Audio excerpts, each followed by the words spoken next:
What about this? Yeah, let's try this. Oh, that's me just screwing it up. Yeah, I don't. I had a few technical issues today, so well, we'll get back in. Oh, I might have to rehash it then. Yeah, we'll just rehash it quick. I think the audio might be fixed now. So I had a few problems. I was feeding this homeless guy earlier, and so I started in late on the show. But anyway, okay, let's jump back in. Let's jump back in. Bohemian Grove. It's basically a gentleman's club. Bohemian Grove Private Association. The members shall consist of gentlemen who are connected professionally with art, literature, music, and drama. Or those gentlemen who are deemed to have a love and appreciation of these objects, their temperament, intellect, and the commitment to participate in club activities that makes them worthy companions in an artistic fellowship. Okay. So I find that a bit odd wording. They were founded in 1872, and it's a gentleman club. Only men are allowed, which is a bit unusual these days.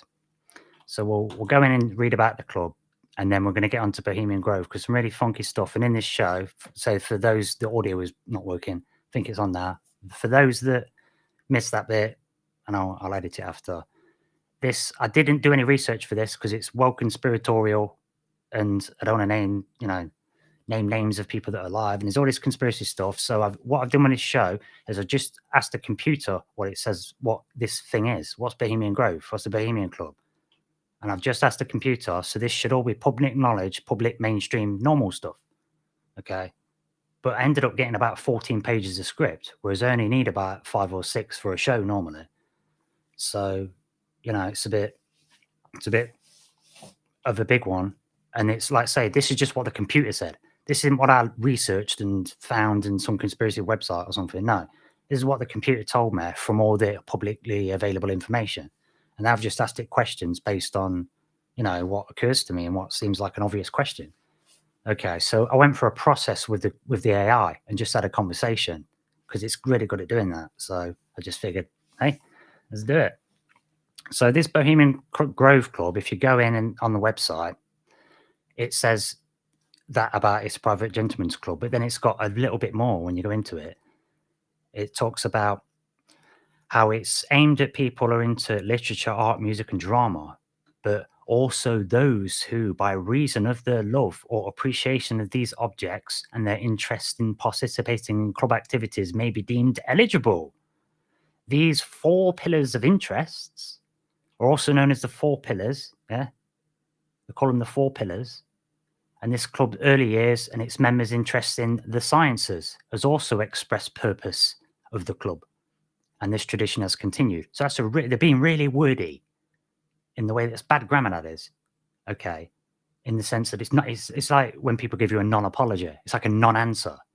They're being very wordy about this. And they're basically saying 4 pillars are art, literature, music, and drama, but we have traditionally always included, and it puts it in quotes, the sciences. So that's the 5th pillar. So that's like 5 pillars of Islam. And they speak in this grand religious kingship kind of way. Yeah. Those who are deemed to be worthy, it says on the front page. So it's just a bit weird. Oh, there's more people in the chat. Oh, James. Okay, James in the chat. Hi, James. Right, I've got the sound going and I think everything's working now, James, so we should be okay. Hope you can hear us. So on with this Bohemian Club then. So in this Bohemian Club, it says today's the membership of the Contemporary Times, the Bohemian Club is proud of its history as a haven for artistic and intellectual practitioners. And this is where it gets a bit of an issue. This is why I wanted to do the show, because it's talking intellectual practitioners. That's another non-explanation. What do you mean by that? I'll tell you what it means by that. Intellectual practitioners is talking about business leaders and world leaders, because they're the people that go. All right, I know who he's talking about by looking at the people that go. So okay, so it's all well and good saying I just want artists and musicians to come and do drama and some literature people, but no, world leaders come to this place, and this is why I wanted to show about it, because they're all getting together, and it's a private club. It's a men-only club, which you don't normally get these days, sexism and stuff. Okay, so we've got this gentleman in the club. They're calling it the 4 pillars within it with +1. So really 5 pillars, and that's 5 pillars of Islam. They've got religious kind of speaking, yeah. And I say, men only club. They're proud of its tradition, talking about intellectual practitioners, it mentioned the sciences. No, we have who goes to this thing is we have science leaders, world leaders, business leaders, all those people like the World Economic Forum or Davos, yeah, or the Bilderberg Group, if you've heard of them. These people that get together, or the G8 summits. It's all those same kind of people, right? They're all these big people that you get, the leaders in that they all get put in front of you. It's those people get together every year, right? It says, yeah, it says on the website, this club is composed of professionals and semi-professionals in the arts. Well, science is also known as the arts, and science is coming from alchemy from back in the day, which is a kind of an art form. And some sciences are like being a surgeon, let's say. You've got to have a steady hand. You got to know your stuff. And you might have seen the Doctor Strange films. It is a kind of art form. Some people are, good at stuff, or like coding. Coding's a kind of an art form. And some people talk about really nice code and really, really neat. Or doing audio production is a kind of an art form. And getting the waveforms. If you're into audio and you're a bit of like an audio person, you can look at the waveform of like an MP3 or an audio file, and you can tell stuff just by seeing it. You can tell if it's a nice shape. Okay. And even in waveforms, you get wave tables for synthesizers. So if you pick if you turn the knobs to make a certain wave, you'll get a certain sound. So you'll get a clap or some white noise or a hit like a drum. So it's like, yeah, it's an art form. And science is like an art. So it's like these are saying, oh, let's have a bit of an arty drama thing every year. Okay.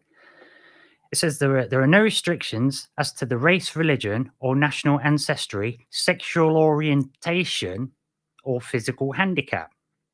Aside from talent, interest, or the bent of patronage in the arts, the only requirement for membership is that applicants must be male and at least 21 years of age. Today, there are 2,600 active members and a sizable waiting list for admission. So anyone can apply, but you have to be, it says it itself, deemed worthy. And it's all these top business people and world leaders. So I've always found it odd that this is like a drama group for the top people of the world. So the elitists, so and so. So, like I say, I didn't want to jump on the conspiracy website because famously Alex Jones sneaked in and took a video of it. And they were really offended that anyone's gone in there and you're not a very gentlemanly, honourable chap. But when you see you can look this up yourself. I've not linked it, but you can look it up yourself and we'll get into talking about it. So I've not put any links in there for that or anything. I just got a link for this and a couple of others, which we'll get into. But like I say, this show is only about me and the computer talking about it. I'm just asking it what the hell it is. Okay. So just going on to this last little bit. It says, let's say, there's 2,600 members and a sizable waiting list. It goes on to say that the club values the ability or interest of the arts, true interest in the club's purposes. That's why they was really offended at Alex Jones sneaking in, because he just wanted to see what it was about. He's not applied. So, and it's got very high security as well. Very high, tight security. Okay. So it says, the club values the ability or interest of the arts, true interest in the club's purposes and traditions, gentlemanly conduct and willingness to participate and contribute to club activities. You have to participate in whatever they do there. It's in the rules. And you have to contribute to the club's activities. It's in the rules. Okay, you have to participate. If you join there and go, you have to participate. As an important point to come up later. You have to participate. The club is an equal opportunities employer. It's not got any race or religious boundaries. Okay. Women and guests of the Bohemian Club members are included throughout the year in selected events at the City Club at the Bohemian Grove. So here's the deal.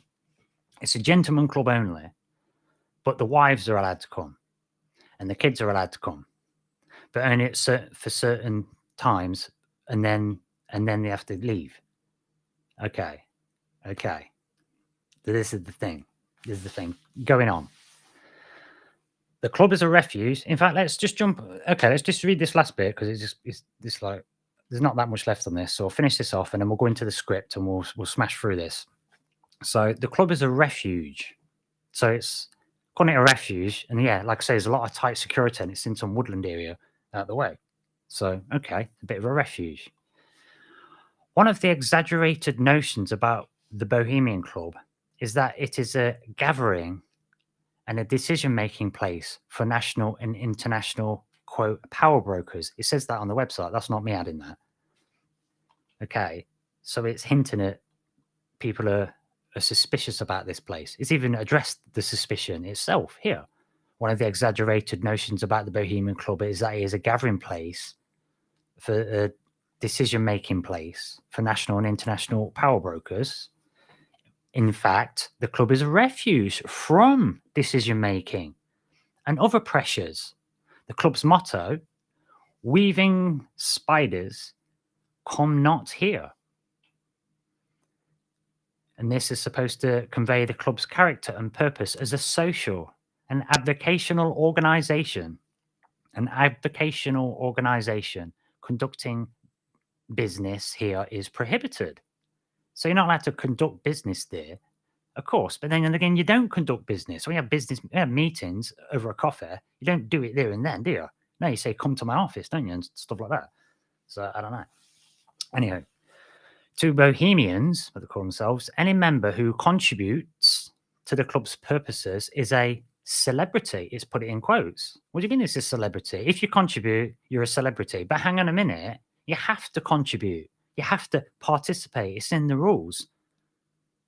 So that means everybody is considered a celebrity. That seems odd to me. I've never read any of this before. I've done this on purpose to not read it and then get a real reaction. Okay, then. So Bohemians, any members who contribute, which you have to the club's purposes, is a celebrity. Okay, so you're self-deeming yourself a celebrity. So everybody there, 2,600 people who are members, are self-deeming themselves as celebrity. Seems a bit odd to me. Seems it's a bit self-aggrandizing and inflating your ego. Isn't somebody else supposed to consider you a celebrity? Like calling yourself a hero. You're not a hero if you call yourself a hero. If somebody else calls you a hero for doing a heroic act, then you're a hero. You can't call yourself a hero. You can't call yourself a celebrity. You can't deem that other people find you, impressive. You can't call yourself a guru or a master. Somebody else has to call you a master, guru, celebrity, or a hero. It's a label that you get by earning it that other people give you. You can't give it to yourself. So that's what I feel about that. But going on, what impresses the membership are gifts of talent, time, and the effort that the members contribute to the club's own unique activities. So the more talent you have, or the more time you give it, or the more gifts you bring to it, or the more effort you put into it, gives you a higher status in the club. The membership comes from all walks of life, and the club aims at all times to be genuine, a genuine home for artistic participation, that word again, and appreciation, combined with good fellowship and a generous spirit. Okay. San Francisco and Sonoma. The current City Club in San Francisco was built in 1832. Okay, so the Bohemian Club is in California, but the Grove, I was pretty sure, I knew it's near San Francisco, I think it's about 30 miles north of San Francisco. So, city center. So, yes, San Francisco and Sonoma, this must be where the Grove is, the little retreat refuge place. Okay, so the current City Club in San Francisco was built in 1932.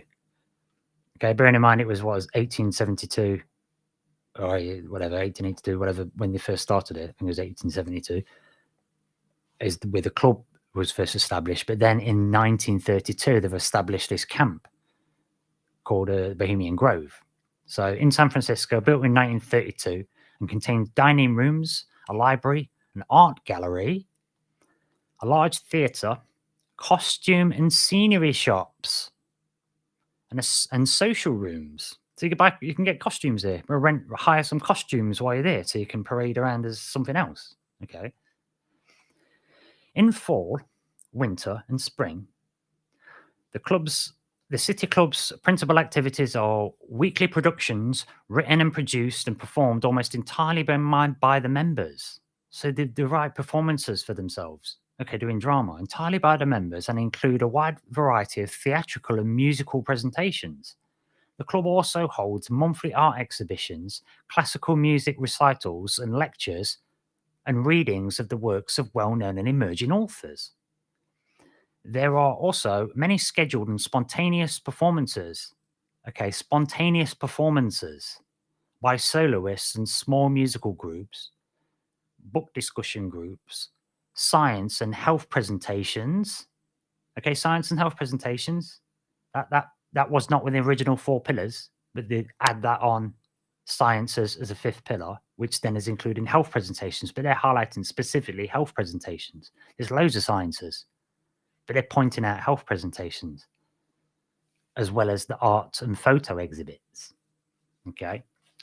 Musically talented members can participate in a 90-piece symphony orchestra and a 75-piece concert band or 140 voice chorus. Well, that's the numerology number. For freedom, 1 and 4, 140 comes out as 5 because 1 plus 4 makes 5 plus 0 is still 5. And 5 is the numerological number of freedom, of casting yourself free. Okay. So they've got an 140 voice choir and an 18-piece jazz band, which numerology for that 1 and 8 makes a 9, which is the God number, the never changing number 9. Because if you multiply 9 by any number, then add up the digits, it comes to 9. So, and they have numerous smaller music events and vocal groups. The club also owns Bohemian Grove.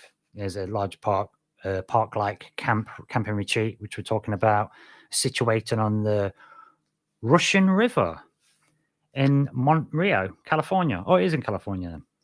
The Russian River. I never knew there was a thing called the Russian River. I think that's intriguing, isn't it?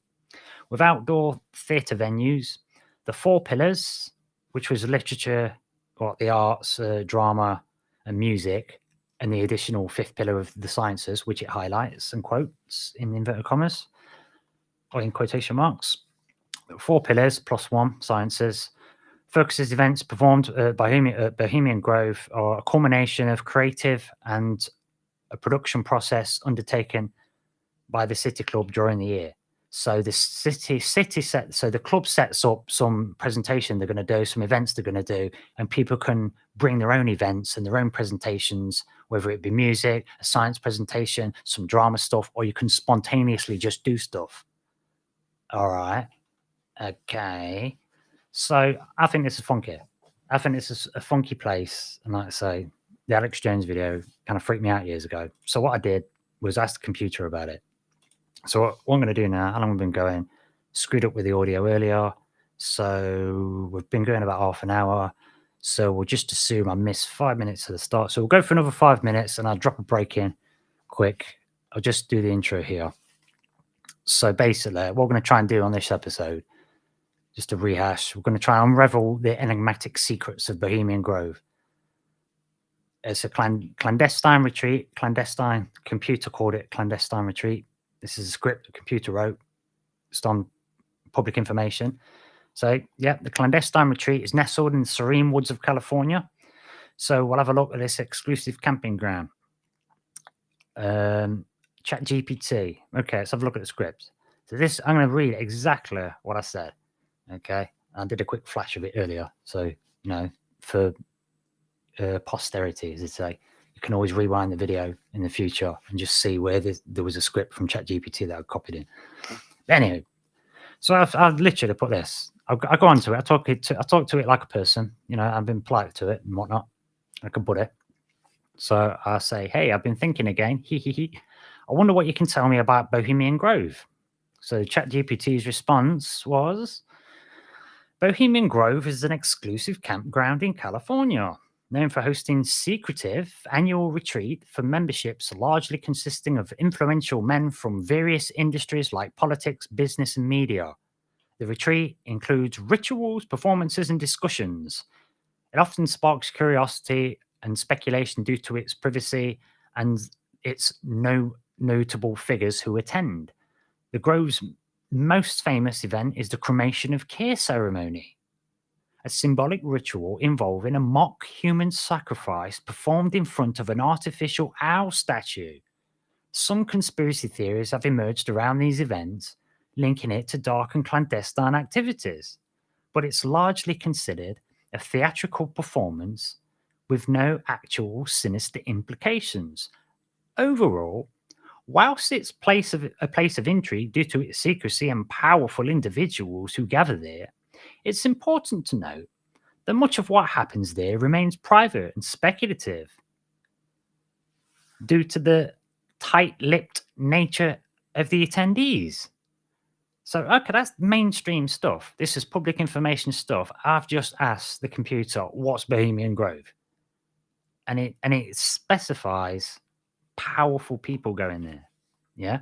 It specifies notable figures. Yeah. It specifically said, but that's different to what the club said. The club said, oh, it's just drama people. It's just literature, art, music, drama people. Maybe a few scientists. They kind of play it down. They're not mentioning the world leader stuff. And like I mentioned before, it's like, well, they're being really wordy.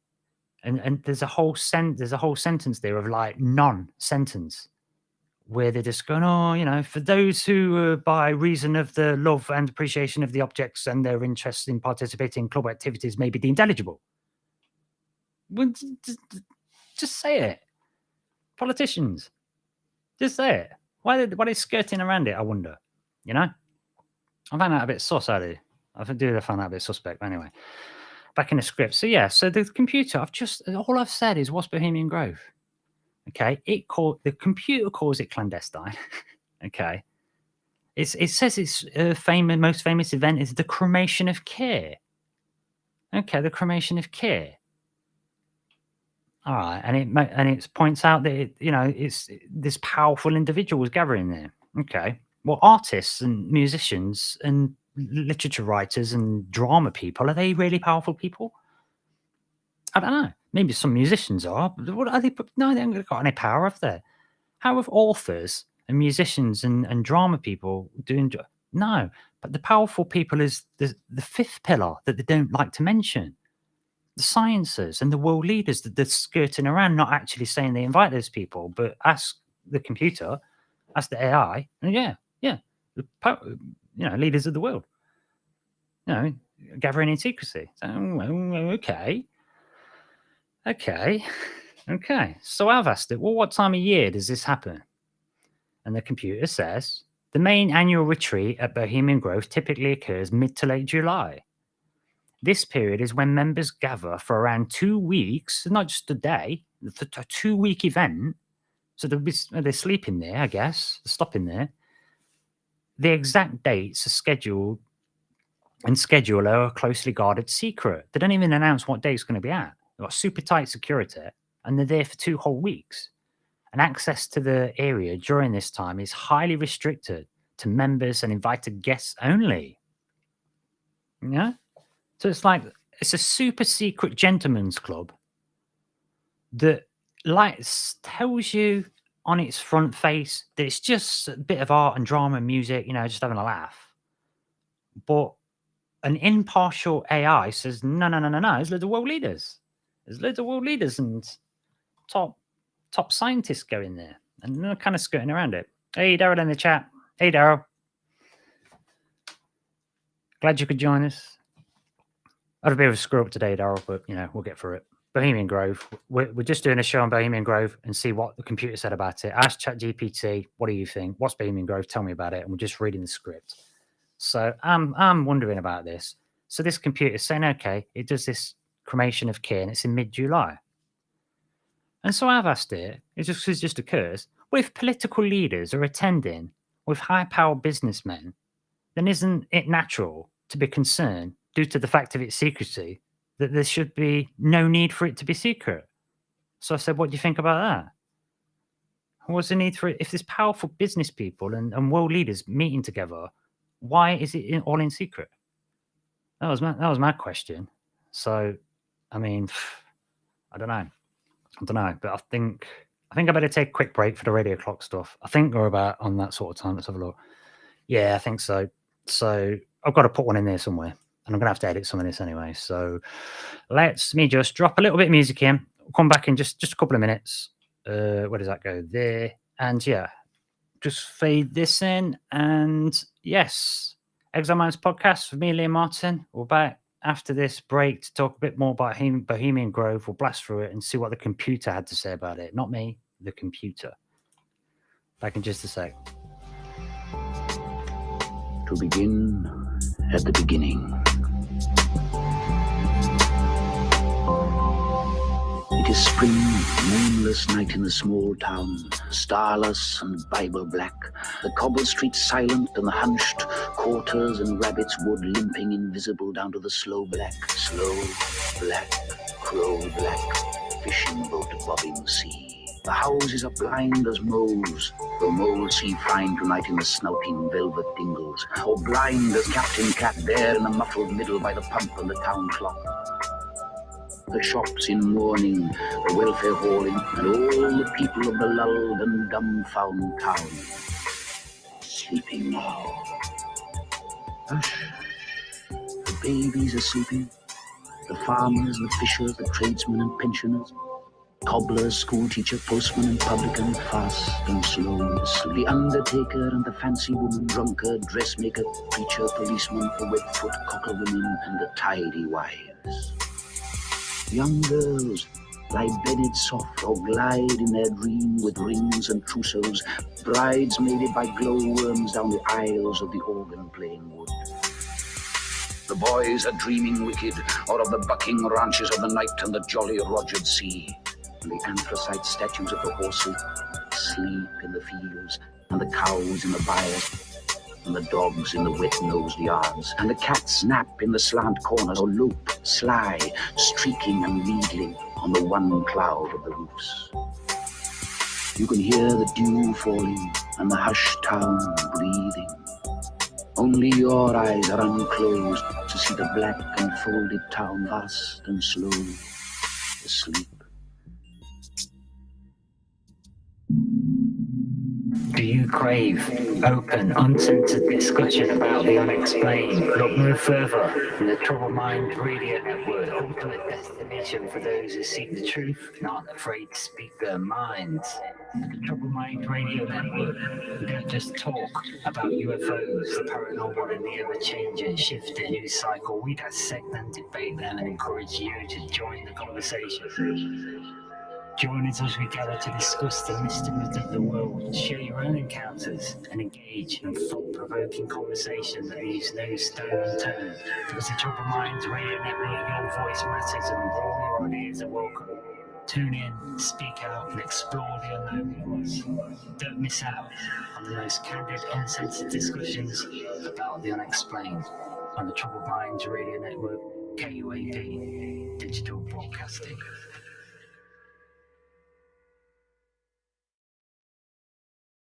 If you're into philosophical constructs, cosmic musings, and the probability of magic in our mysterious world, welcome to Troubled Minds Radio Network, KUAP Digital Broadcasting. This is James Salcedo, host of Salcedo Paranormal, and you're listening to the Troubled Minds Radio Network on KUAP Digital Broadcasting. Hi, I'm Liam Martin of the Exile Minds podcast. You're listening to the Troubled Minds Radio Network, KUAP Digital Broadcasting, the place where we dive into the depths of the unknown. From the Troubled Minds Radio Network, you can join us and embark on a thrilling journey through worlds of science, the paranormal, and the enigmas that defy explanation. Tune in, share, let everybody know that you're listening to Troubled Minds, the place that captivates and takes you to the uncharted territories of knowledge.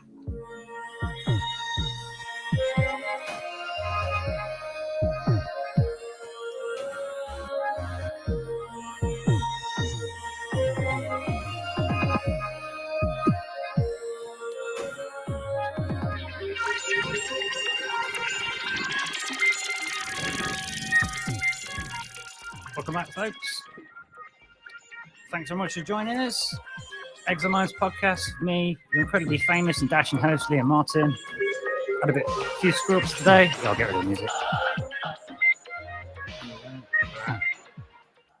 Turn that down. My slider's broke, so I have to lean over and twizzle the knob. Twizzle your knob. But yes, so done that. Music's gone. Thanks for bearing with us. A little break there. Let's get rid of the little ticker thing. And yes, so back on with the show. Examine's podcast, I had a discussion about what Bohemian Grove is with an AI language model. Thought, see what it's got to say about it. So that's what we're doing today. Had a bit of a screw up at the start of the show. No sound. Technical error I've never seen before. And I'm an hour and a half starting the show late because I was trying to feed this homeless guy who was actually clean and not a drug addict. So I went to give him some chili, but I didn't get it to him in time. So I'm late doing the show. And it's full moon. Oh! But I feel energized when it's full moon. So maybe I'm just a loon. But anyhow, on with the show. Examine podcast. Let's go, go, go. So yes, Bohemian Grove, political leaders are meeting up at this thing. So I've asked the computer, because this is it's just mainstream stuff. It's just public information. I've just asked the computer, what's Bohemian Grove? And then questions keep popping up from there. So I've just asked it, and that's all I'm reading. That's the script of what the computer said. So let's go carry on then. So, right. So what it says was, I'm asking it, okay, if political leaders are meeting up, power businessmen, isn't it natural to be concerned due to the fact that it's super secret and they're all really powerful people getting together? Why do you need it to be secret? You know? And so the computer says, because it's very impartial. It's not doing identity politics. You don't need to. Computer's impartial. So it just tell you what it thinks. It tells you logic. It follows the logic train. Okay. So the computer says about this, about what do you think about, if there's world leaders and powerful people, the 5 pillars, there's 5 pillars of Islam, remember? And this Bohemian Club has got 4 pillars plus science. Hello, that means 5, which is the number of freedom in numerology, casting yourself free. Right? Remember this, because it will come up. And the cremation of care, that's an oxymoron. But we'll get to that. So yeah, the secrecy surrounding events like Bohemian Grove can indeed raise eyebrows, especially when influential figures from politics and business convene behind closed doors. It's natural for people to be curious and even concerned about gatherings where decisions or discussions might take place outside of public scrutiny. Obviously, they're going to talk. Do you think they're going to be in silence for 2 weeks? And they've got over 2,000 members. Over 2,500 members. And they're not going to be in silence the whole time, are they? And maybe only 100 of them turn up. But they're not going to be in silence, and that's 100 people. So 2,000. And they're members, and you have to be male to be a member. Friends of members can come. Women and children can come, but only at certain bits, and then they have to go home. And only on certain times. So it's mostly men. And there's 2,600 signed up. And there's a massive waiting list, so they say. A lot, So, and supposedly anybody can apply. But you have to be deemed worthy. That's what it said on the website. So, okay, so sometimes, the secrecy often fuels speculation, and then it will create can create mistrust, especially when powerful individuals gather without transparency. However, it's essential to acknowledge, here comes ChatGPT with its disclaimer, it's essential to acknowledge that not all private meetings or retreats are inherently malicious or intended to manipulate public affairs. Yeah, sure. I would go with that. However, you can have private affairs in small groups, can't you? Why do you need them in really big ones? In really big groups? 2,000 people is a lot. I don't know how many people are vending, but it seems to be a lot of people attending. There's at least hundreds.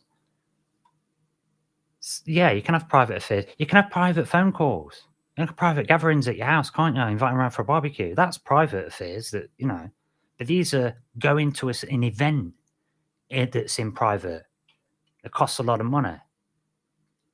Who's paying for this? What's going on? And it's a lot of very, very powerful people getting together en masse in secret. And that's where I've got a bit of an issue with it. But going on from what the computer thinks, sometimes These events serve as opportunities for networking. Well, sure. Okay, that's fair enough. Okay, but don't they have cocktail parties and stuff all the time and award ceremonies and pat each other on the back all the time and go to, G8 summits that are public? So you've got network opportunities anyway. And if you're a so-called, quote, powerful person, you don't need to network, do you? You could just phone them up, get your assistant to get me the number of so-and-so, you know. So they can network anyway. And they've got loads of money. And they've got loads of taxpayer money that lets them go on private jets all over the place. So they don't need to network. They could just hop on a jet and just go and visit someone's home if they want. So it's not like us. It's not like us. We have to network and go to places to meet people because we're not rich. We can't just hop into a helicopter, can we?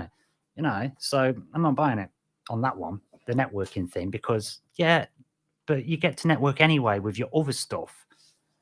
And you can have private parties, and you know what I'm saying? This is a big event, It's a big event. Like mentioned earlier, but it might have been when the sound was off. It's much akin to these events where the UN meet up, or the EU meet up, or the G8 summits meet up, or G7 or whatever it is now. And, it's the same kind of event, and it's super tight security. And if it's just some private barbecue where they're having a bit of a camping trip for, how tight do you need the security to be? Is it because they're afraid of getting, assassinated or what? Do you know? But what's with the secrecy then? Why don't you just show us some cameras from? Let's just see it. Have your tight security so people don't try and assassinate leaders. Great, I get that. Why don't you just show us? Especially if it's causing loads of problems, and as the computer points out, it creates mistrust. We have secrecy, and let me ask you this: how do you feel that the politicians are more trusted now? Are they in a position in this current era, at this current time, where people have got a lot of trust in politics? The polls say absolutely not. So why keep doing the mistrust things? Why fuel it, with the secrecy? Anyway, so sometimes these events are opportunities for networking. Okay, discussions on policy simply as a retreat for sometimes these events serve as opportunities for networking, discussions on policy, or simply as a retreat for relaxation, socializing amongst influential people. The lack of transparency can contribute to suspicion. Exactly, like it has for me. So you'll have suspicion about the potential backdoor derailings or decision making without public accountability. Right? The computer's pointing this out. Obviously, that could happen, could be happening. What they're going to talk about.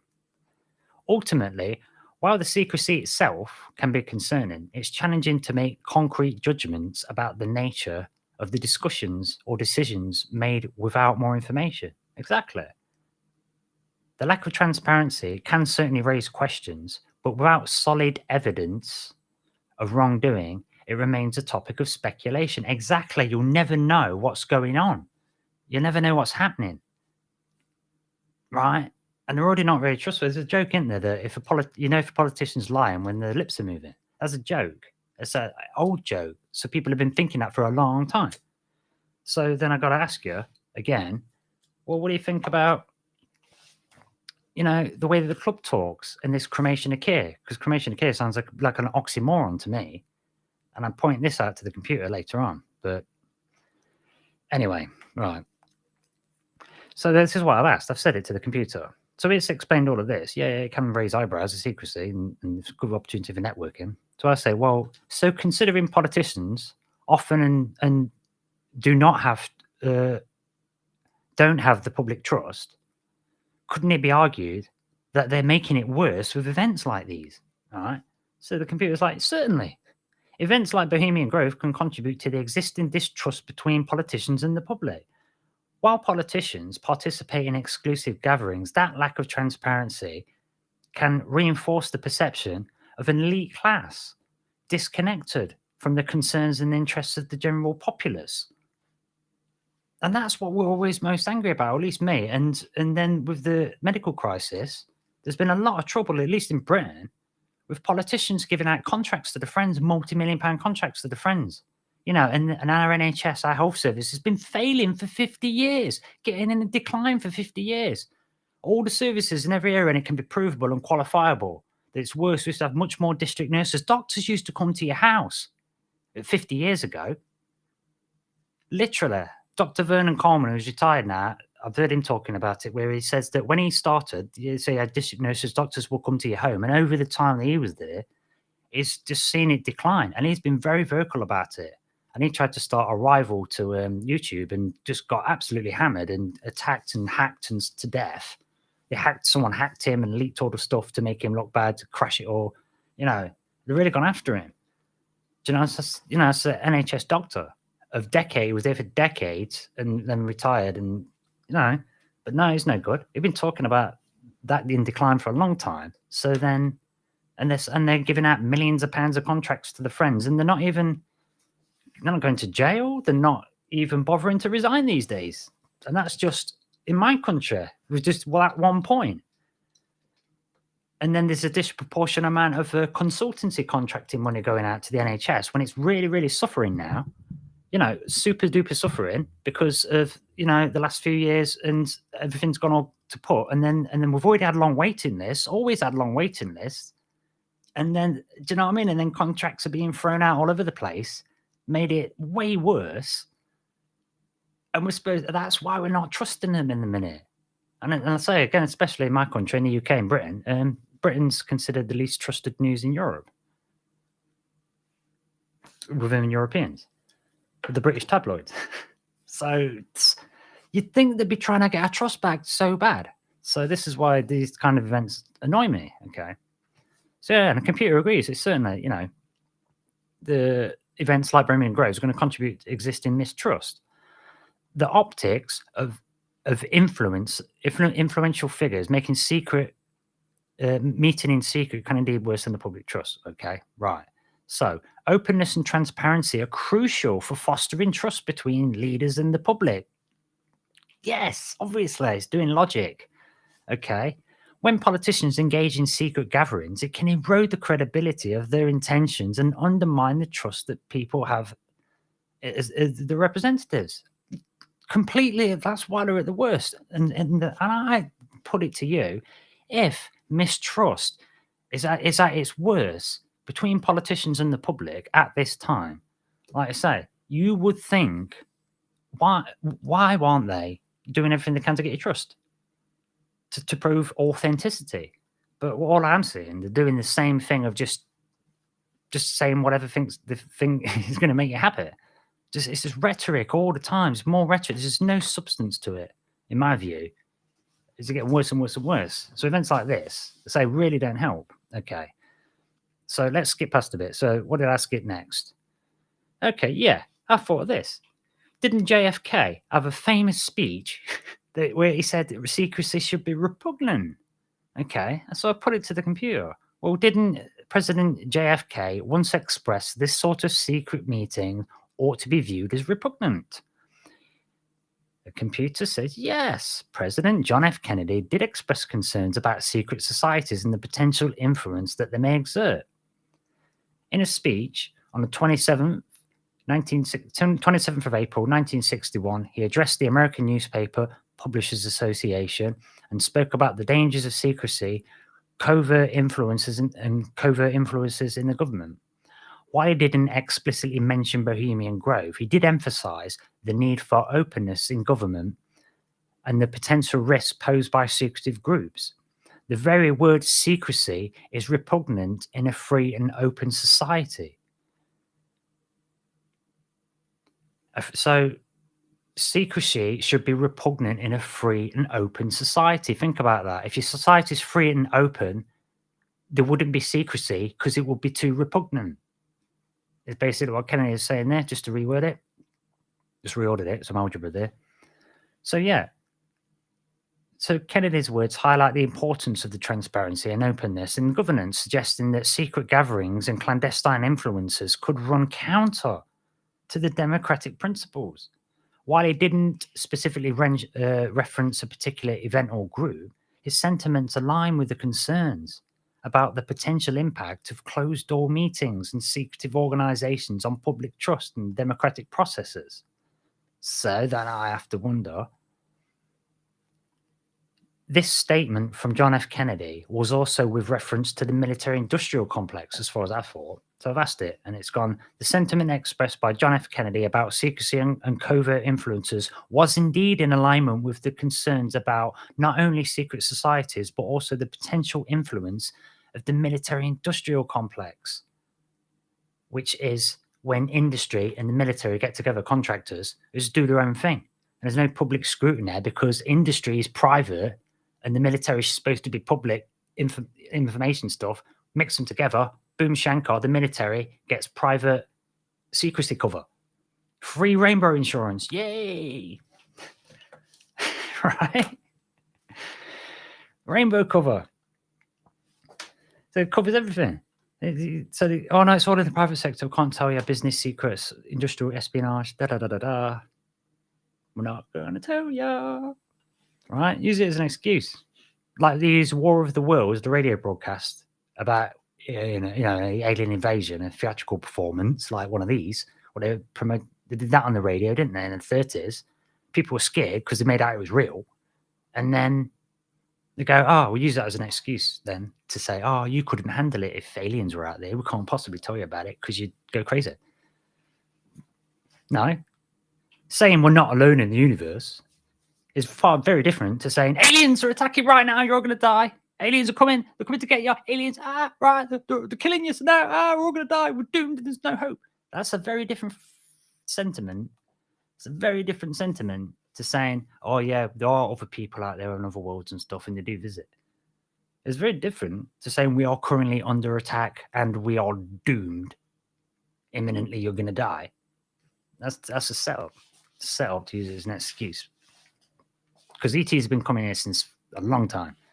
You know, we've already been occupied and invaded, but they're just doing it in a covert way. You know what I mean? Two different sides holding each other in check, and they're not revealing themselves because one side's going to kick off then, and we'll start actually seeing some alien war. Do you know what I'm saying? So they're trying to keep it nice. So one side wants to keep secret so we don't find out they're trying to control it, are controlling us, and the other side don't want to reveal themselves. You know, because the other side will kick off. So there's this cat and mouse game that goes on in politics between us and the politicians. That is the same cat and mouse game going on between two different side ETs that are at war, that have been at war since, before Homo sapiens sapien. Yeah, we're caught in the middle. So, yeah. And some of us, probably all of us, probably don't even originally come from here. We come from all sorts of places. So these secret things, yeah, and there's some funky stuff about it as well. And again, John F. Kennedy, secrecy should be repugnant if your society is free and open. That's what Kennedy said. And did President Eisenhower also warn about the military-industrial complex in his farewell speech? I think he did. Yes, says the computer. President Dwight D. Eisenhower did indeed warn about the military-industrial complex in his farewell address to the nation on January 17, 1961, shortly before John F. Kennedy took office. In his speech, Eisenhower cautioned about the potential influence and power of the conjunction between the military establishment and the defense industry, including people like aerospace and the weapons manufacturers. This quote from President Dwight D. Eisenhower. In the councils of government, this is what he said. In the councils of government, we must guard against the acquisition of unwarranted influence, whether sought or unsought, by the military-industrial complex. The potential for the disastrous rise of misplaced power exists and will persist. It's going to keep going. It's going to keep rolling on, snowballing. Unless, of course, people question it and ask it to be brought out demand that it be brought out into the open, lest it snowball into a gigantic snowball big enough to crush the earth, which is what it's trying to do, whether it means to or not. Right? Check your history. Do your homework. This is why, you get these people trying to take over the world, and then things start collapsing under the weight of their own madness. Yeah, think about a pyramid. They show us the Illuminati pyramid, right? It's upside down because the masses are the base for it. The masses are the base for it. The general workforce are the base for it. They're doing all the work, and if you crush them, guess what? There's nothing to hold the pyramid up. If you, it always, no one's took over the world yet. Non-human beings have took over the world and ran the world. They can't. They can't. Because once you've crushed enough people, then there's not enough to run the machine, and then the machine collapses. And you're never going to be running the world anyway, because aliens are doing it already. Beat you to it. And they tried to sell us off for trinkets with some weak ass weapons, and we think they're really great. Obviously, they're not going to give you weapons that you can destroy them with and throw off the oppression. They're going to have incredible galactic style better weapons. I know. We think, yeah, we've got laser beams and plasma and that. We've got planes that go 7,000 miles an hour. We've got 20,000 miles an hour on cruise. Got planet busting, super, I don't know, whatever, Megatron cannons using crypto-lithial plasma tachyons, whatever. Obviously, it's like if we went to the island where no one's actually been on the island with throwing spears at them and that. There's one island left in the world that's like that. If we go in there and decide we want to take that, are we going to give them our latest super secret black ops weapons in exchange for what? Some really special species of red cedar that they've got there. Nah. No. You give them a bow and arrow. And I think that is so good. That is such a good weapon, man. That's amazing. Revolutionary. And if you teach them how to ride a horse as well, give them some horses. Oh, man, cavalry archery versus whatever the other people have got. They'll be like, yeah, like Genghis Khan again. Because that's the only reason he was so... I mean, he had a really great weapon in the archery. It was just so good a weapon. And other people, it took ages to develop that. And then he got on horseback with it. So they had cavalry archery. Archery is one thing, but when you're on a horse, it's a moving target. It's, and people get good at that. Really good at that. Where they can still dead accurate. And just moving around all the time. You just can't deal with it. Can't deal with it at all. You need to have your own version. Because you just cannot deal with a horse running around and arrows just flying at you. It's done. It's like carpet bombing. It's like the old school version of carpet bombing. This is why it's important to get transparency with everything, because we're talking weapons here. We're talking the economy. So many things can be used as a weapon. The economy, colour, sound, bullets, bombs, words. You can be weapons. And all this stuff's being used against us. So anyway, I think, are we due for another break? I don't think we are, because I started late. Right, another 15 odd minutes. But yeah, sorry, I'm going on a bit of a rant there, but it matters. It matters. And it relates to Bohemian Grove, because it's these same people that build this stuff, that do all this stuff, that are these people meeting. Right? That's why it matters to know what they're doing, especially when there's a lot of members and this place is funkier. Okay, so going on. Okay, so I asked the computer. Okay, so if Bohemian Grove didn't President Nixon? What did President Nixon have to say about it? Because I'm sure he went there, because it goes back that far. So the Grove was, 1930s? So when it was started. So, yeah, President Richard Nixon expressed disparaging remarks about Bohemian Grove. So after when it's not been going long, right? It's only been going a couple of decades. Yeah, like 30 years or whatever. It's only been going a few decades. Richard Nixon has been invited there because he's one of them people as a president. All right, so they're the people that are deemed worthy. So it's elitist club. It's an elitist club. You've got to be deemed worthy. Well, you've got to be in the club. Like George Carlin, the comedian, said, it's one big club and you're not in it.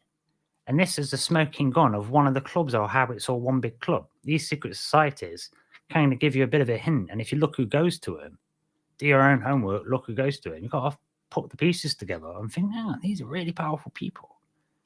And he works with them, and he works there, and he works with them, but they're not supposed to be. You're like, hang on a minute. Right? And what national secrets are they giving away to each other? And if they're even if they're just having a barbecue, maybe they get drunk and accidentally do stuff and accidentally screw stuff up or make some arrangement. because Boris Yeltsin, Russia, famously, if you go back to the 80s, man, he used to get drunk all the time, right? And he'd do on-the-spot policies, drunk, like on TV. So if you're doing it on TV, maybe he's doing it behind closed, getting drunk and going, yeah, let's do this, you know? So, and that's the thing with Boris Yeltsin. And in fact, it was Chelsea football. It ties into English football, actually. Chelsea Football Club got an owner called a guy called Abramovich, who just bought the club, just bought the thing out, bought loads of amazing players, and then they won the league, right? And he got his money because Boris Yeltsin was starting to be seen as, you know, not a very good leader, not going to get re-elected. And so it was Abramovich that made a load of money because through the aluminium industry, with these gangsters all fighting over it. So he helped Boris Yeltsin rebrand himself, right? And he got him as a more happy kind of president and got him dancing and getting a bit drunk and stuff, you know, right? And getting a bit more happy. And so it got raised his profile. It got him elected. It got him the re-election. So Abramovich gets loads of money. Well done, you, right? And then Abramovich goes to them gangsters that's fighting over the aluminium stuff and just pays them all off and takes over it. So then he's got his money from Yeltsin to get to corner the aluminium industry, and that money was in the form of oil fields from Russia.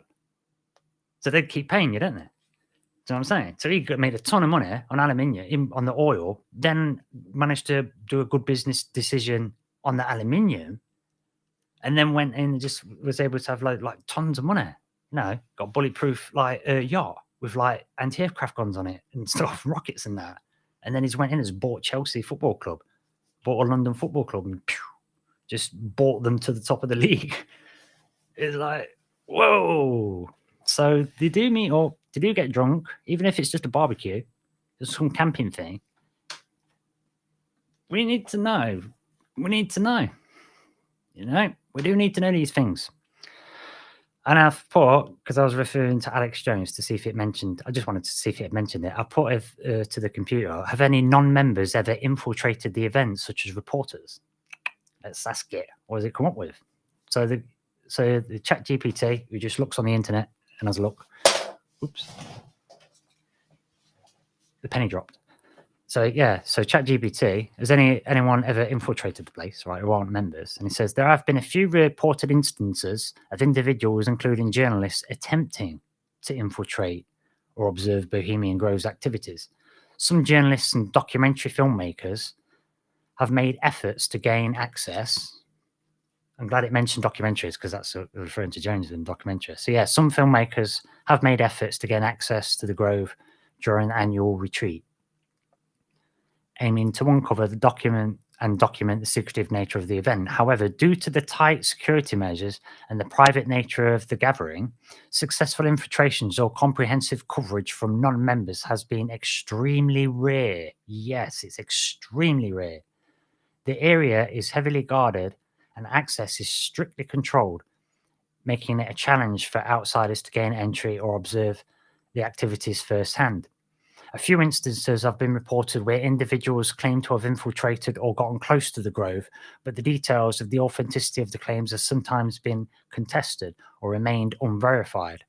Overall, Bohemian Grove has maintained a strong commitment to privacy and exclusivity, making it highly improbable for non-members, especially reporters and outsiders, to gain significant access or exposure to the event's proceedings.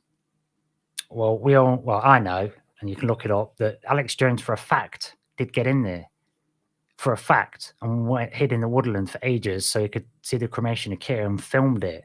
And it's not mentioned his name, so it just shows you how censored that guy is. But he's the most censored person ever, isn't he, I suppose? So, yes. Going on. We're going on. What time are we on? Is it? I don't know if I'm on break time because I messed it up. I think we've got another 5 minutes or so. So going on then to this cremation of Keir, because that's what Jonesy filmed. Okay, so the cremation of Keir.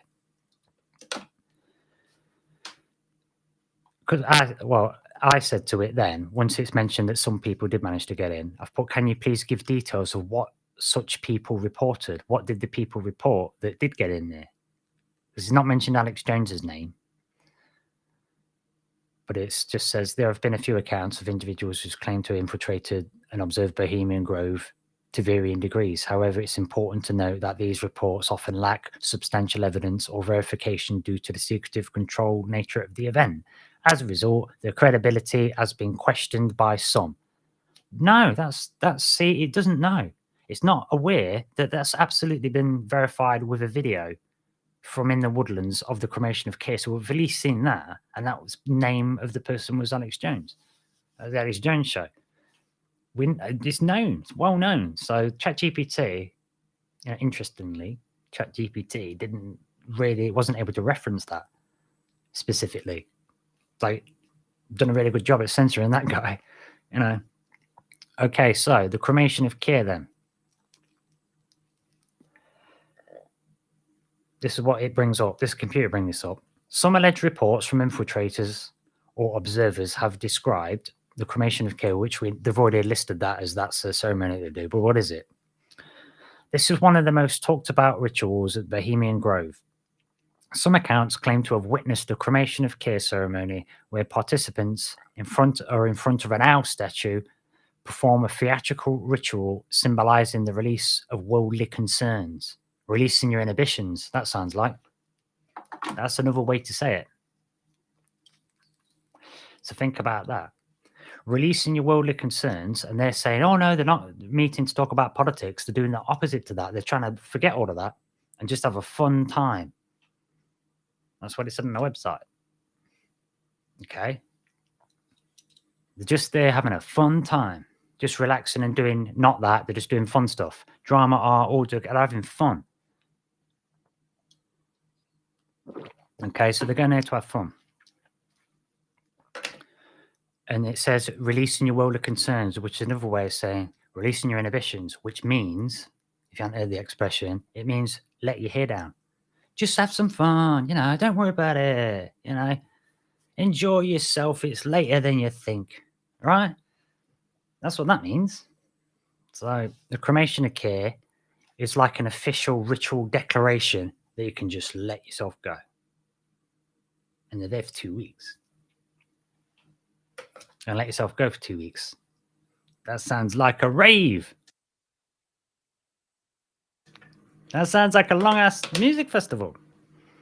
Hardcore, all the top leaders, man. Let's see Biden getting it, skanking and grooving, cutting some shapes. Right? That's what they're going for, to have fun. Do art, music, literature. And they can do spontaneous performances, can't they? And everybody has to participate and contribute, don't they? It's in the rules. We emphasised that earlier for this particular purpose. So, the cremation of Keir, theatrical ritual. Okay. They have lakeside talks and discussions, social activities, super high security. Okay. Yeah, people say they've seen that. Yeah, we have seen the super high security. So, I've asked it. The cremation of Keir, that seems like an oxymoron. It suggests not caring. There's no care if you're burning it. What do you think about that, ChatGPT? The name cremation of Keir does indeed seem paradoxical on the surface, suggesting the casting aside or burning of a care or concern. It's a theatrical ritual performed at Bohemian Grove, symbolizing the release of worldly concerns. Let your hair down, have fun, to encourage a sense of freedom or liberation among the participants. Feel free. Be liberate yourself. So are they walking around naked? Maybe they are. Are they doing nudism, naturism there? People do that. You can do that at the Boomtown Festival. Any member of the public can go to a big, massive festival and that, and you can, and they do tell you, some people do that. When I went and they saw one couple, just two people, it's a man and a woman, only ones, but it wasn't a thing. It was just, didn't really care. Didn't really care, that place. You're just walking miles across fields. Well, not miles. Well, it probably is actually, the hills and that. You're just walking from event to event. There's loads just dotted all around. It's like made as like a big, massive town. So it's called Boomtown. It's this, there's woodlands all over the place and this and that. And you're out in the middle of nowhere in England, in the south, when it's dead sunny. So, probably do that sort of thing at Burning Man, Glastonbury. People got been naked on these things, don't they? So why not? Right? It's no biggie. But they're there for 2 weeks and it's all big world leaders, but they're doing a special ritual to let their inhibitions go. to encourage that sense of just do whatever, like Mardi Gras. But Mardi Gras, you usually just do it for one day of letting your hair down, but you're doing it in public. So you can wear your stockings and suspenders and put your blue eyeliner on, you know, and then the next day, the rules of Mardi Gras is you're not allowed to mock people. If you saw them do this or that, you just have a one day where everyone can do whatever the hell within reason, you know, and then you forget about it. You're not allowed to, you know, not allowed to mock people about it afterwards and give them a hard time. But then I suppose through that, you're getting to find out people's inner stuff and you know a bit more about who they are, you know. The extra dimension of a person that they don't normally show you. So it's like gifting each other with an extra dimension of yourself, right? Which is fair enough. So, but they're specific. So it sounds like this cremation of care is specifically trying to make like a 2-week long Mardi Gras. To me, the way it's worded it, from what the computer's saying, that's what my opinion is.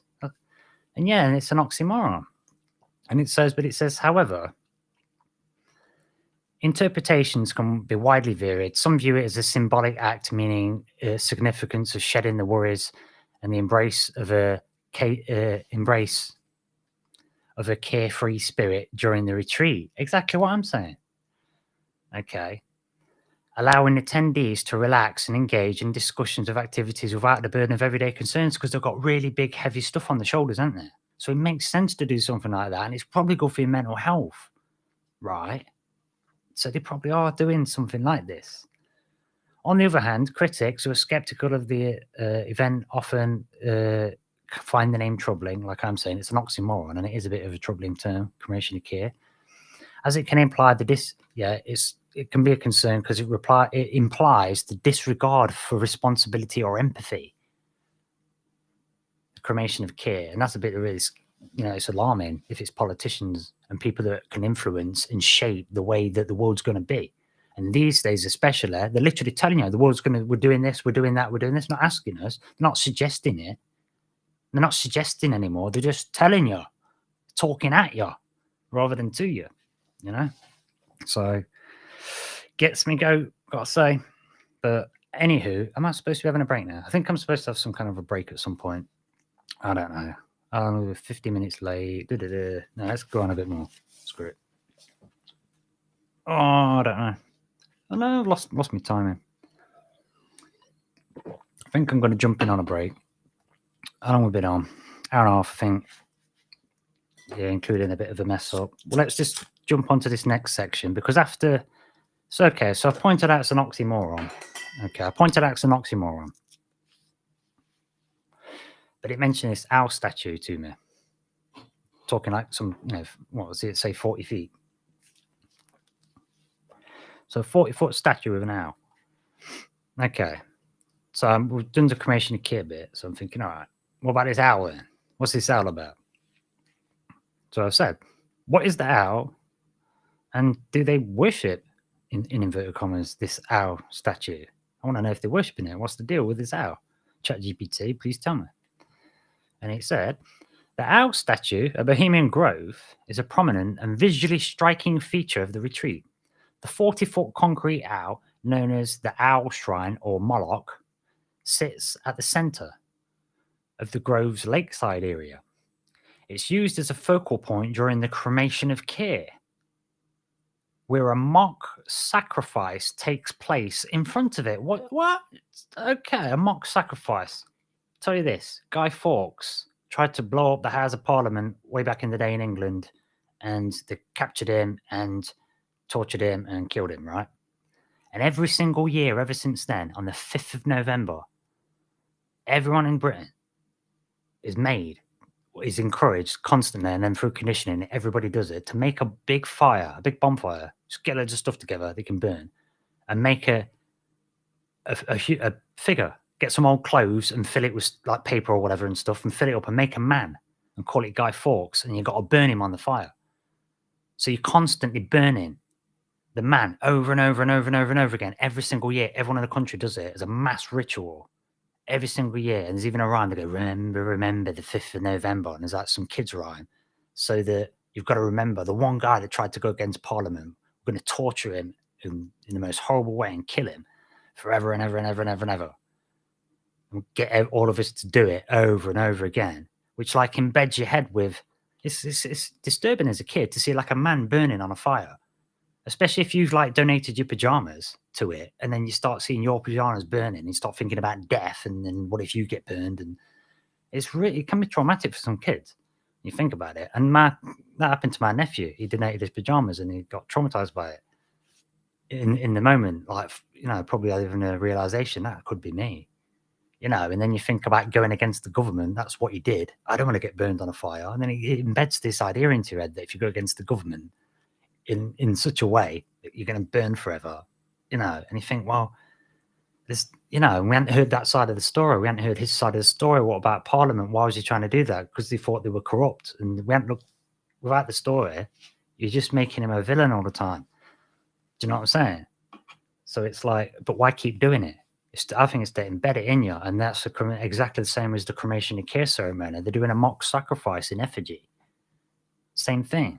And I find that disconcerting, especially because of the bonfire night thing. But it's a funny coincidence because today is my 50th episode, which is the freedom number for setting your inhibitions, for casting yourself free. Yeah. And the reason I was late on the show today, because I met a homeless guy that was clean, obviously not on drugs, so I'm getting some food. And I went back to give him some chili that I made, but then I missed it and come late on the show. And it turns out it was called Alan, though. My dad was called Alan, and he died on the 5th of November on the bonfire night thing for the cremation of care. And today's the 50th episode, and it's a full moon. So there's a few synchronicities dropped in on this one for me. So, it's a bit weird, isn't it? And I've only just realised that just in this moment, all of them. Because like I say, this is a live reaction show. So... Anyway, I think I should have a break because I need to make another cigarette and get a quick drink. So I'll tell you what, we shall stick a bit of this, all this music, and I make it myself. And these look like little block tracks of adverts, and I do the music myself as well. Do all the sample cutting, and if there's any quotes and that, and yeah, all good, man. I'm the guy for Troubled Minds Radio Network, KUAP Digital Broadcasting. I'm on there with Michael Strange. The flagship show. We've got James Salcedo Paranormal.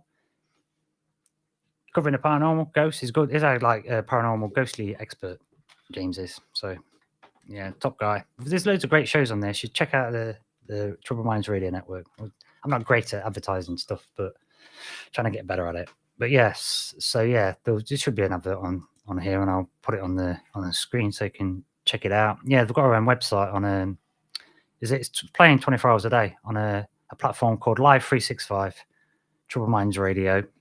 You'll find it. Or just put Live 365 KUAP in a browser search. It'll just come up straight away. But anywho, let's play some music then. I'll do a professional fading because this fader works on the left side. And it's still loading. So I'll just keep rapping about how great my show is. Exile Minds podcast, 2 p.m. Pacific, 5 p.m. Eastern. And 10 p.m. GMT, but not today because I'm coming late. Anyway, back in just a sec after this break. These guys got a crazy. I'm sorry. You think I'm crazy? No, come on, push yourself. No, not the eye. No, Jerry. I think you're different. 6 major earthquakes in 3.5 years, and the space shuttle up in orbit for every single one of them. Don't you think it's a little bit strange? Testing some top secret scientific weapons? I know you. We've been looking for you a long time, Jerry. I'm testing music. You should say we're talking about the future. I've got one that can see. I still don't see what it has to do with the president. You see, I take these glasses off. You look like a regular person, doesn't you? Huh? Europe at the moment, and be in Turkey, right here along this fault line. I've been looking at the earthquake in Turkey. I think I have some pretty solid information. Have you ever been in a place in which hope is gone, where all that's left is patience? The president's cutting funding to NASA, the milk cow of the aerospace industry. $1 billion. How's that for a motive? That's a lot of milk. That's a lot of milk. That's government planes. Well, there's something fishy going on. You're telling me that NASA is going to kill the President of the United States with an earthquake? Yep, bet my balls. Not exactly the kind of thing a Secret Service agent can, like, just throw himself on top of it. CIA. Say something. It's just what they'd be expecting if I make an appointment. I was right. I have a boss I must answer to. What was I right about? Someone else? I was wrong. What was I right about? I was wrong. You guys have Michael Strange here from Troubled Minds. What's going on, guys? You know the way this works. We get together, we talk about the mysteries of the cosmos, we talk about all the things that seem like we're just getting together, having a fireside chat, sipping the maybe juice. Look, if you want to support the show, there are a number of ways. We have a Troubled Minds radio network that you can find at troubledminds.org. Just click the listen now on the very top, and you get 24 hours of Troubled Minds and Friends and more podcasts coming to the network. And of course, just spread the word. As always, the conversation is one of those that doesn't happen around the water cooler. We get together by dark of night for a reason. They look down on conspiracy theory. They look down on people who would think for themselves. But we together look up because somebody has to.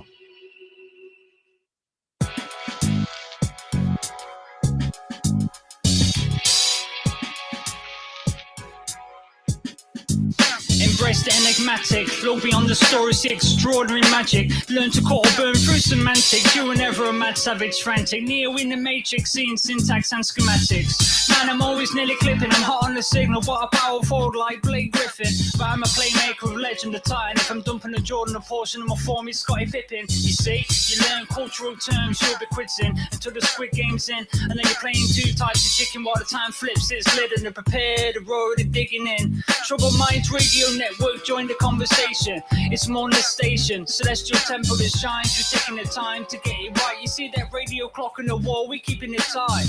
In fact, we're so good at this, can explain it in a rhyme with generic jive, but Uber drive despite the Twilight Zone or time. I'm not saying it's aliens, but I've never seen an ET or podcast better than mine.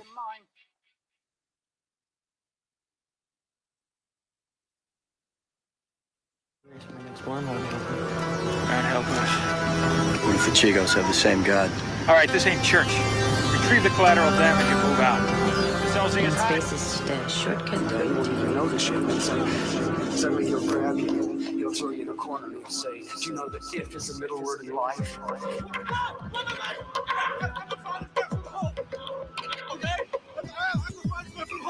Okay, easy, sir. Captain Joyner, United States Army Special. If you keep your head down without you, you're really blaming it on me. If you can trust yourself and all in doubt you. I know, I can't. I'm a little man. People from your world have been here before. Yes. We are interested in your species. I should have been a parent. Ragged claws. You are a strange species. Not like any other. You'd be surprised how intelligent and savage.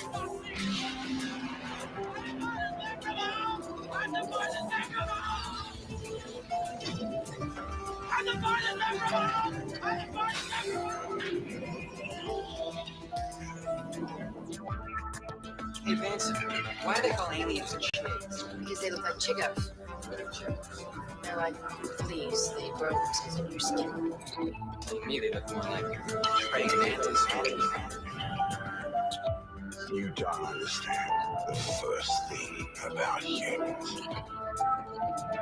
They're at their most formidable when they're threatened. That challenge is one that we're willing to accept. One we are unwilling to postpone. You are in charge of your best and things are worst. You're tuned into Troubled Minds Radio Network on KUAP Digital Broadcasting, where we peer into the future, embrace the power of AI, and delve deep into the conspiracies that shape our world. Are you looking for a way to connect with your spirituality? Look no further than Spirit Magica Crystal Shop. They have a wide variety of crystals, from amethyst to obsidian and more, including crystal packs, unique deals, and amazing customer service. The products are made with the highest quality materials and are backed by their satisfaction guarantee. Spirit Magica Crystal Shop are committed to helping you find the tools and resources you need to live a magical life. So what are you waiting for? Visit Spirit Magica today. Use coupon code Troubled Minds, all one word, at checkout for 25% off your first purchase.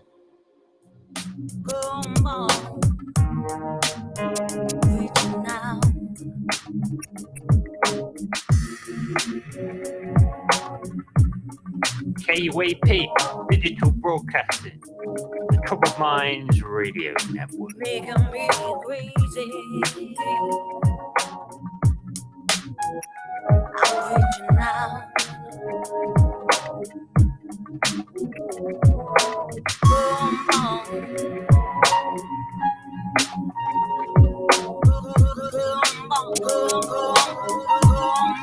Yo, yo, yo. Tune. What a great tune. I wonder who made that. That was an amazing tune. I might buy that. Oh, I made it. Don't need to buy it then, do I? Yay. Anyway, welcome back to the Exo Minds podcast with me, your host, Liam Martin. Shouts out to Iwox in the chat, Eriko. We've got Jess Rogue, Jess Rogue Show available on all your usual platforms, including your YouTube there.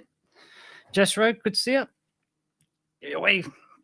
And yeah, I'm going to show soon. Actually, doing a feature. I'm going to be a guest on Jess Rogue's podcast. So yeah, we'll more details up in the future there. So I'll let you know about that when I do a show tomorrow. We'll hash something out, and I'll let you know when I know. And yeah, I'll be back on time tomorrow, 10 p.m.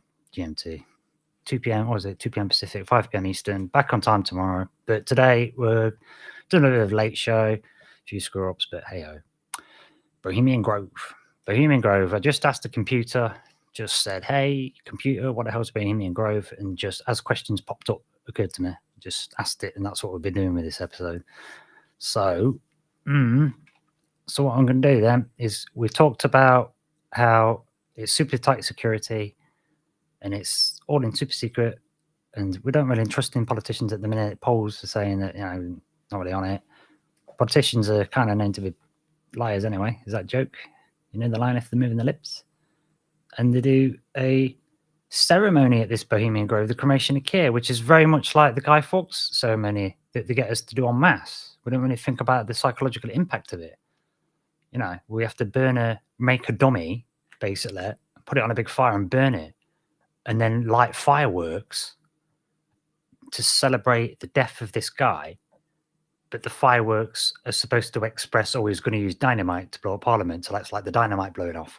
So it's like a schizophrenic kind of thing to do as well, because it's like, hang on a minute, it didn't blow it up though. It didn't set those dynamite off. So why are we setting the dynamite off? We're just doing it for fun.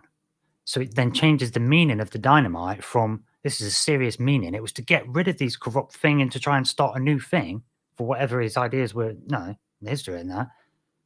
But then it takes the thing that didn't happen, we're making it partly happen, but as a fun thing, rather than being a thing that may well have let politicians know that people won't take it if you try and do stuff, and it would have scared the crap out of them if it had got it.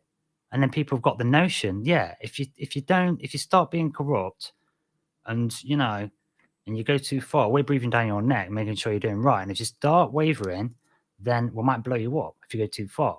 But the reality is that we're actually supposed to breathe down their neck. And if one public servant, at least in this country, if one public servant does one thing, right, one public servant does one thing that is abusing their position, that's supposed to be considered treason against the people.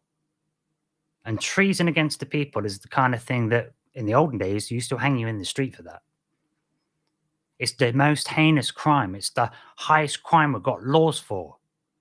And that's the reality of politics, is that we're supposed to govern ourselves through this mechanism so you can have a decision maker. And we're supposed to live in the heels of their shoes, right over the shoulders, just waiting for them to abuse the position. So we can go, get out. Get here, you. You're not in anymore. Get to prison, or just you're gone. Okay, caught you. And if they stole anything, give it back, and then you're not a politician anymore. And everybody knows you're a little thief. Right? And that's the end of your career. That's the end of your reputation. That's supposed to be the fear. You get in a privileged position and a well-paid job, and that's enough. That should be enough for you. And if you take advantage, you're out. It's a simple rule, but we don't follow it up.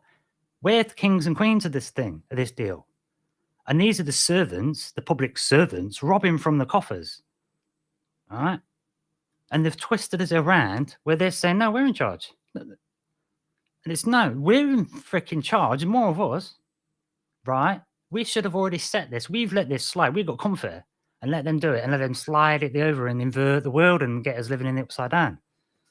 Like Stranger Things, you know, like Michael Strange often says on the Troubled Minds radio show, flagship show for KUAP. So anyway, moving on. I'm on my little rant again, but this is the point. It is drilling home because, you know, it's up to us. It's up to us to do this, to be governing ourselves, like I say. But some people need governing because we've all been brainwashed to think, oh, we need to do it. Oh, we've got to, you know, and it's learned helplessness. And then they're going and meeting up, doing this, these meetings. And we don't know what they're saying, right? And we don't know what they're saying a lot of the time at the like public ones. You know, and they get caught saying a lot of dodgy stuff, and their emails get leaked. Right? Because the human beings, they're probably just as incompetent as everyone else. So is that to consider? So anyway, so I ask about this then, because it seems a bit sketchy, especially with the Guy Fawkes burning type thingy deal. A sacrifice seems a bit odd. I really didn't do sacrificing anymore. It's very archaic, and they're using that archaic wording about being worthy. You know, the kind of like you bestow you with the honor you deemed worthy. You know, that kind of language. So I'm thinking, okay, what does he mean about a sacrifice? I'll ask the computer, because it's the computer telling me this from what it's found on the internet. It's just sort of public record status quo stuff. So it says about the sacrifice, the concept of a mock sacrifice, even if purely symbolic and performed as a part of a theatrical event like the cremation of Keir at Bohemian Grove, can indeed seem unsettling or eerie to many people.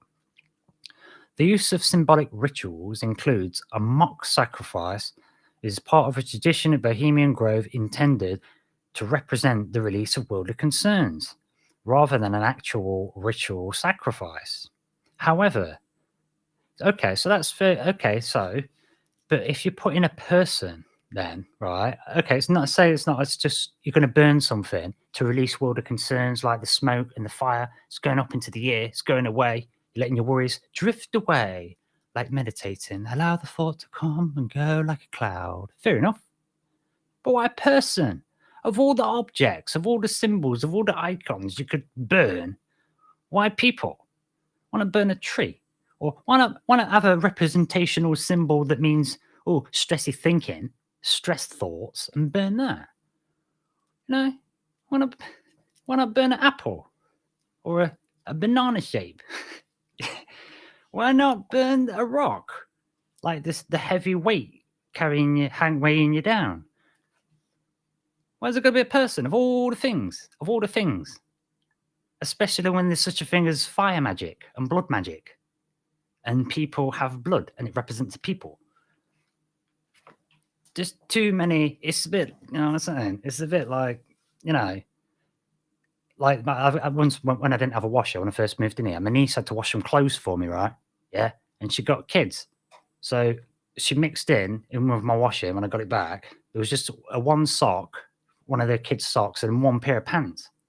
And I made it, and I found them, and I was like, oh my God, I'm getting rid of these straight away, because having one pair of pants for a kid is, you know, in a guy's flat who lives alone, it's like, you just don't want it there just in case. So you think you stay away from any associations, wouldn't you? And and they got all these things stacking up. Do you know what I'm saying? Because to make it really, really suspicious. There's a point I'm making. You know, that one pair. Why have you got a pair of kids' pants at your flat? You got no kids. You're living alone, and just one. It requires an explanation, doesn't it? There's a washing machine explanation, but it's like, and as soon as I found him, I was like horrified at myself. Oh, fucking get rid of him quick, because if anyone ever finds him, they're gonna But yeah, but these make it so suspect, because we've got this mock sacrifice of a person. It's a body, same as the Guy Fawkes thing. Oh man, and remember Britain was like running everything for ages, so everything's kind of like a lot in the Western world. A lot of it's like coming from the traditions of England and Britain, and the traditions of England and Britain have been some really dark stuff. I don't know if people really realize that, but it's been a super oppressive monarchy situation for since forever, for centuries and centuries and centuries, and that's why the Irish don't really like. There's a bit of conflict between Ireland and England because Ireland's separate from England. This is like a dictatorship that went over to Ireland a bit, and that's why there's a Northern Ireland and the rest of Ireland, because they're trying to stay loyal to England that invaded them, and then the others are like, no, stay Irish. They invaded us. He was a monarchy takeover tyrant people. You know, like the Darth Vader stuff. Yeah, right. Do you know? So I ask you, how has things changed? How much have things changed? And we're going back to Kennedy and Eisenhower, an open and free society. Secrecy should be repugnant. And they're not even embarrassed. They're like, no, it's normal. Yeah, it was just be everything's secret. You don't need to know. You don't need, why do you need to know? You don't need to know what we're talking about. And who are you? We're the kings and queens. Remember, back to the analogy, the robbing from the coffers and the actual reality of the situation and the pyramid actually being upside down. We're the champions. We're the kings. There's more of us. We're the people, right?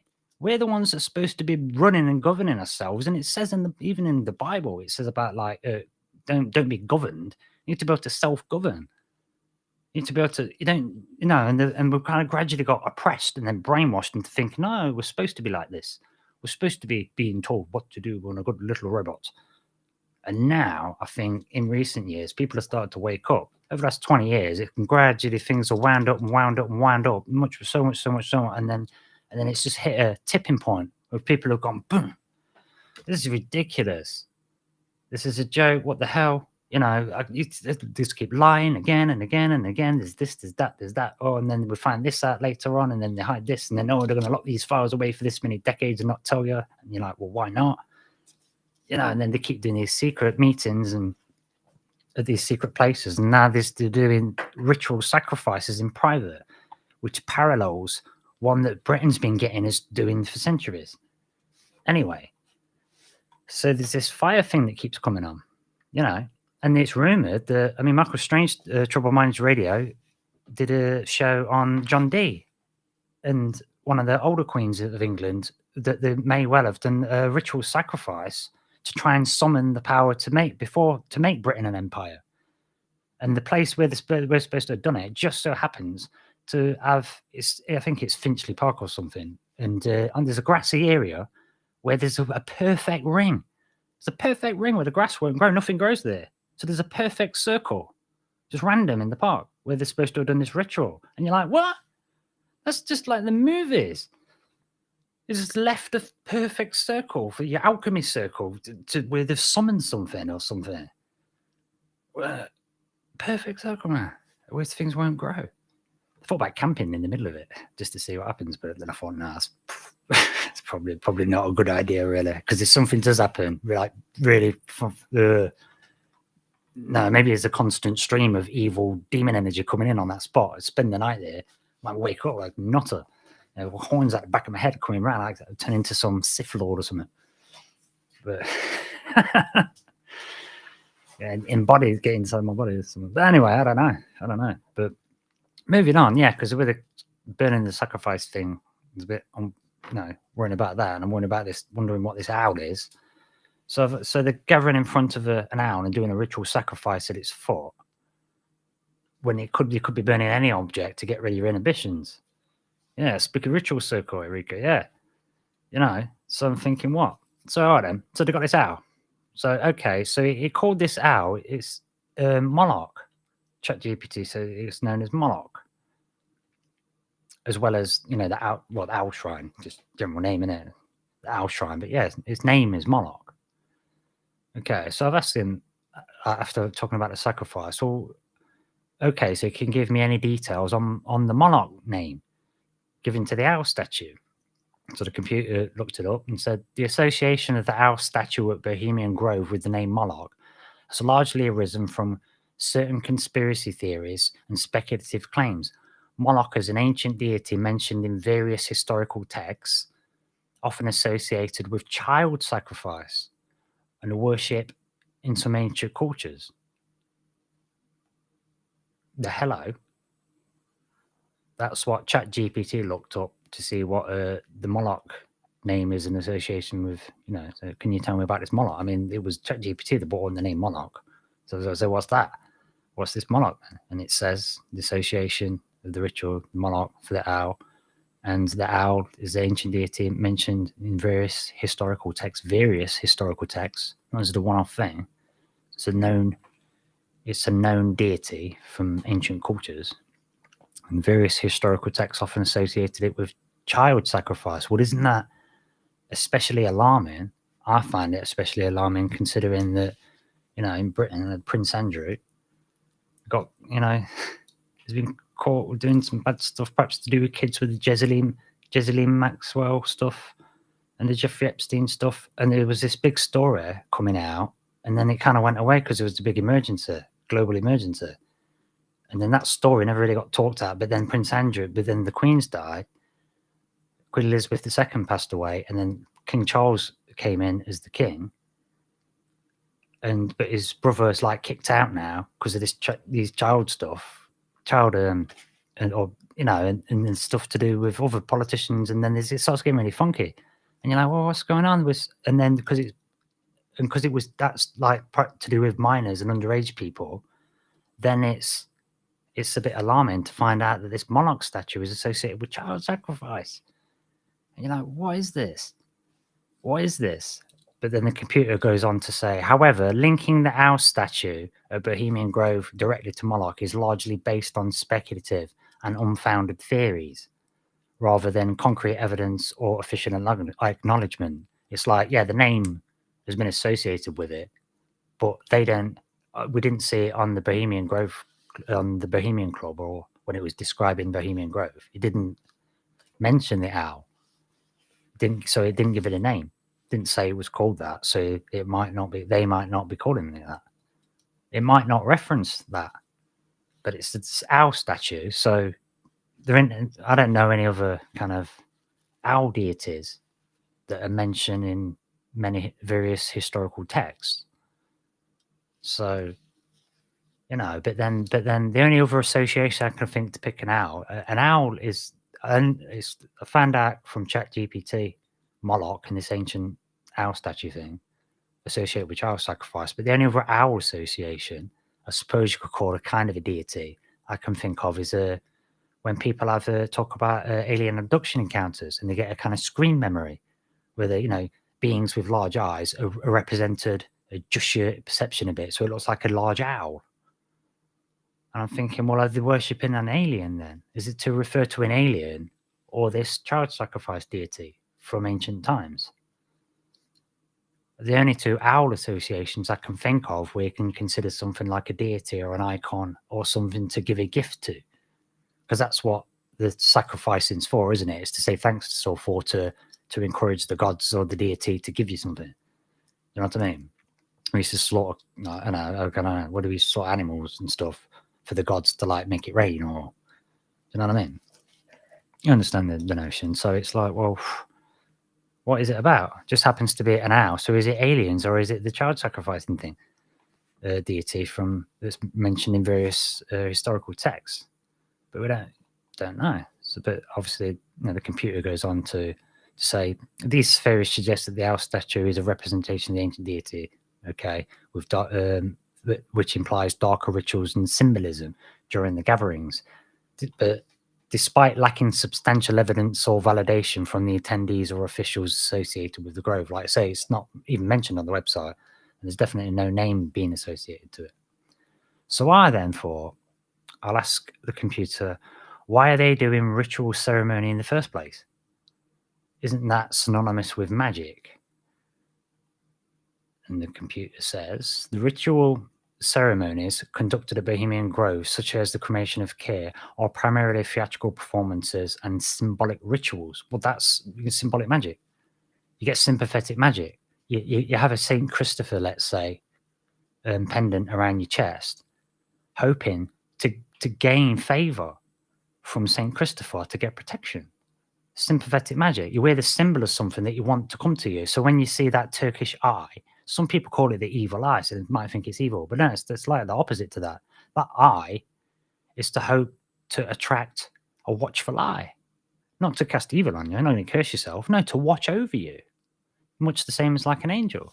Like you get your St. Christopher and stuff, or you know, St. Michael, picture St. Michael, hoping that St. Michael will watch over you because it's sympathetic, you know, a picture. Look, I've got a picture of you, and he sees a picture, you know, sends a picture of himself, and so he can be there on you as well as wherever he's from or wherever he is, kind of thing. And that's the whole point of the wearing these things and these like lucky charms. That's what they're for. So it's sympathetic magic. So doing symbolic rituals, it will create some kind of sympathetic magic, you know. And if you're thinking of worldly concerns and putting it into an effigy that's the shape of a person and then burn that, then what about the persons?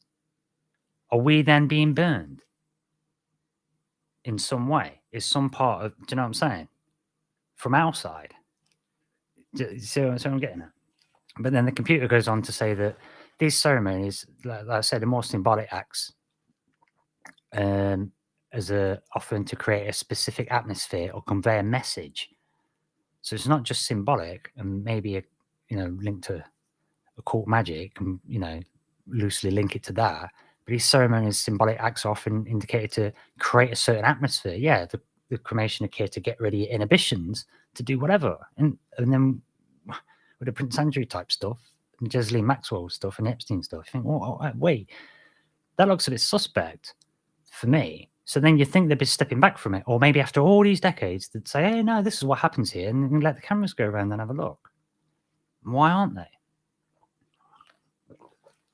Especially now, especially if you can, it looks really suspect like that. You'd think they'd be desperate to dispel those kind of ideas. You wouldn't dispel that, surely. But anyway, it goes on to say the use of ritualistic elements in these ceremonies may draw from historical or cultural symbols to create a sense of tradition or significance. However, attributing magical or occult intentions to these rituals is often based on speculation or misunderstanding rather than actual practices of magic or the occult. Okay, but like I always say, the symbolism is there, and they do other rituals, and there's the Masons thing famously, and the apron that Buzz Aldrin had on the moon, the Mason thing, whatever, in the moon video. Stanley Kubrick one.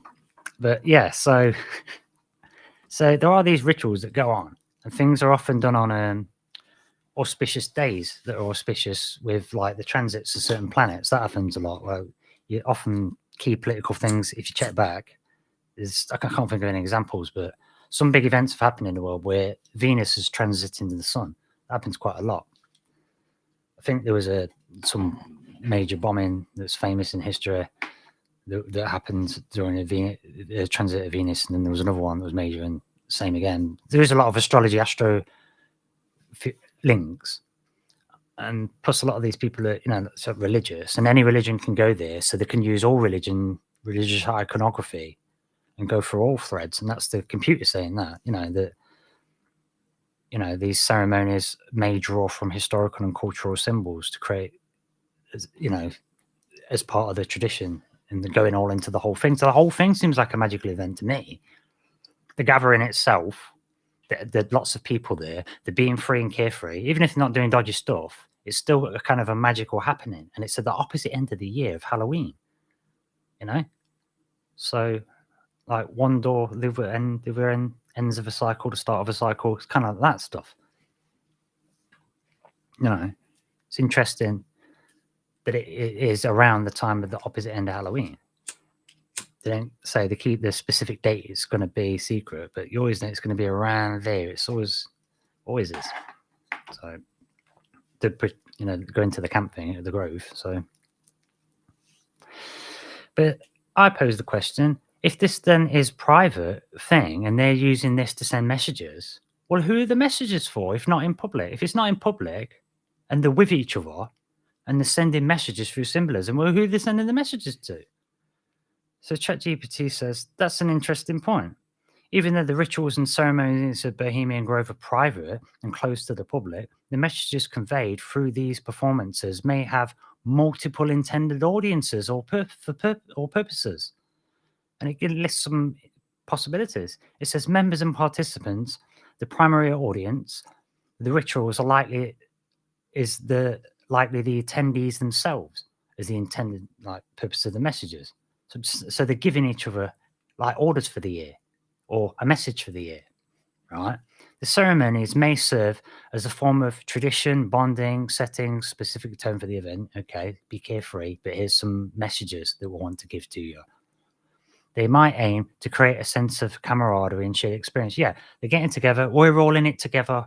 One big club, right? The elites. We're all celebrities just by joining, just by being accepted. That's what they said in their own literature, right? So it's a big egotistical slap each other on the back, slap each other on the ass kind of thing, by its own, standards and by what it says of its own literature and by what the computer's logic says. Okay, so symbology and allegory. These messages within the rituals may carry symbolic meanings relevant to the attendees. So specific symbolic, speaking in symbolic language to each other. That's what the computer says. They could represent broader themes or concepts important to the group. Secret messages for secret plans by secretive people at secret meetings. What more do you need? Yeah, Enrico, that's where we're going. Enrico, you skipped ahead to the future. Exactly, that's where I was going. What about the unconscious messaging? When you're using ritualistic symbolic speech and symbolic stuff that's abstract, sending a general message to whole masses, it's got to be a little bit generic, but then it specifically mentions it might have specific meanings for attendees, almost like specific orders, and plus it's all archetypal stuff, and the symbolism that they use is the same symbolism that's been used again and again for ancient times. So it's gonna act on your unconscious mind because it's already embedded in there, and you might not even notice. Right? So they're brainwashing themselves. So whoever's running it can potentially brainwash them, and they're all willingly going in there and getting themselves in a perfect state, trance-like state to get brainwashed as good as possible.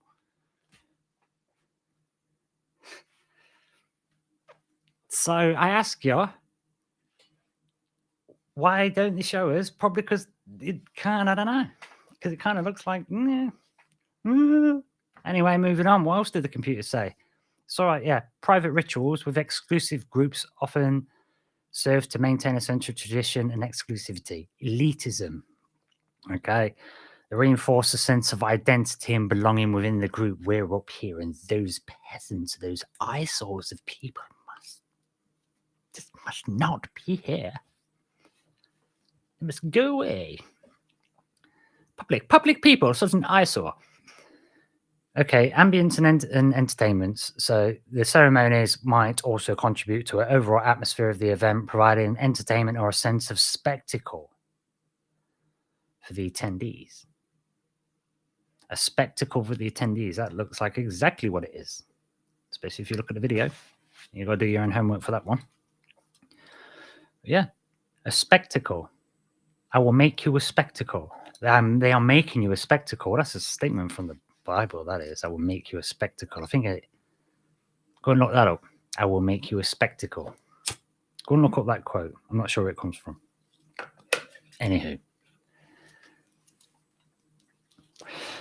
Moving on. While the rituals are not meant for the public consumption. Okay. They're not meant for the public consumption. but their symbolism or messages might directly affect perception or discussion outside the grove. Speculate maybe with the unconscious stuff, like Eriko mentioned.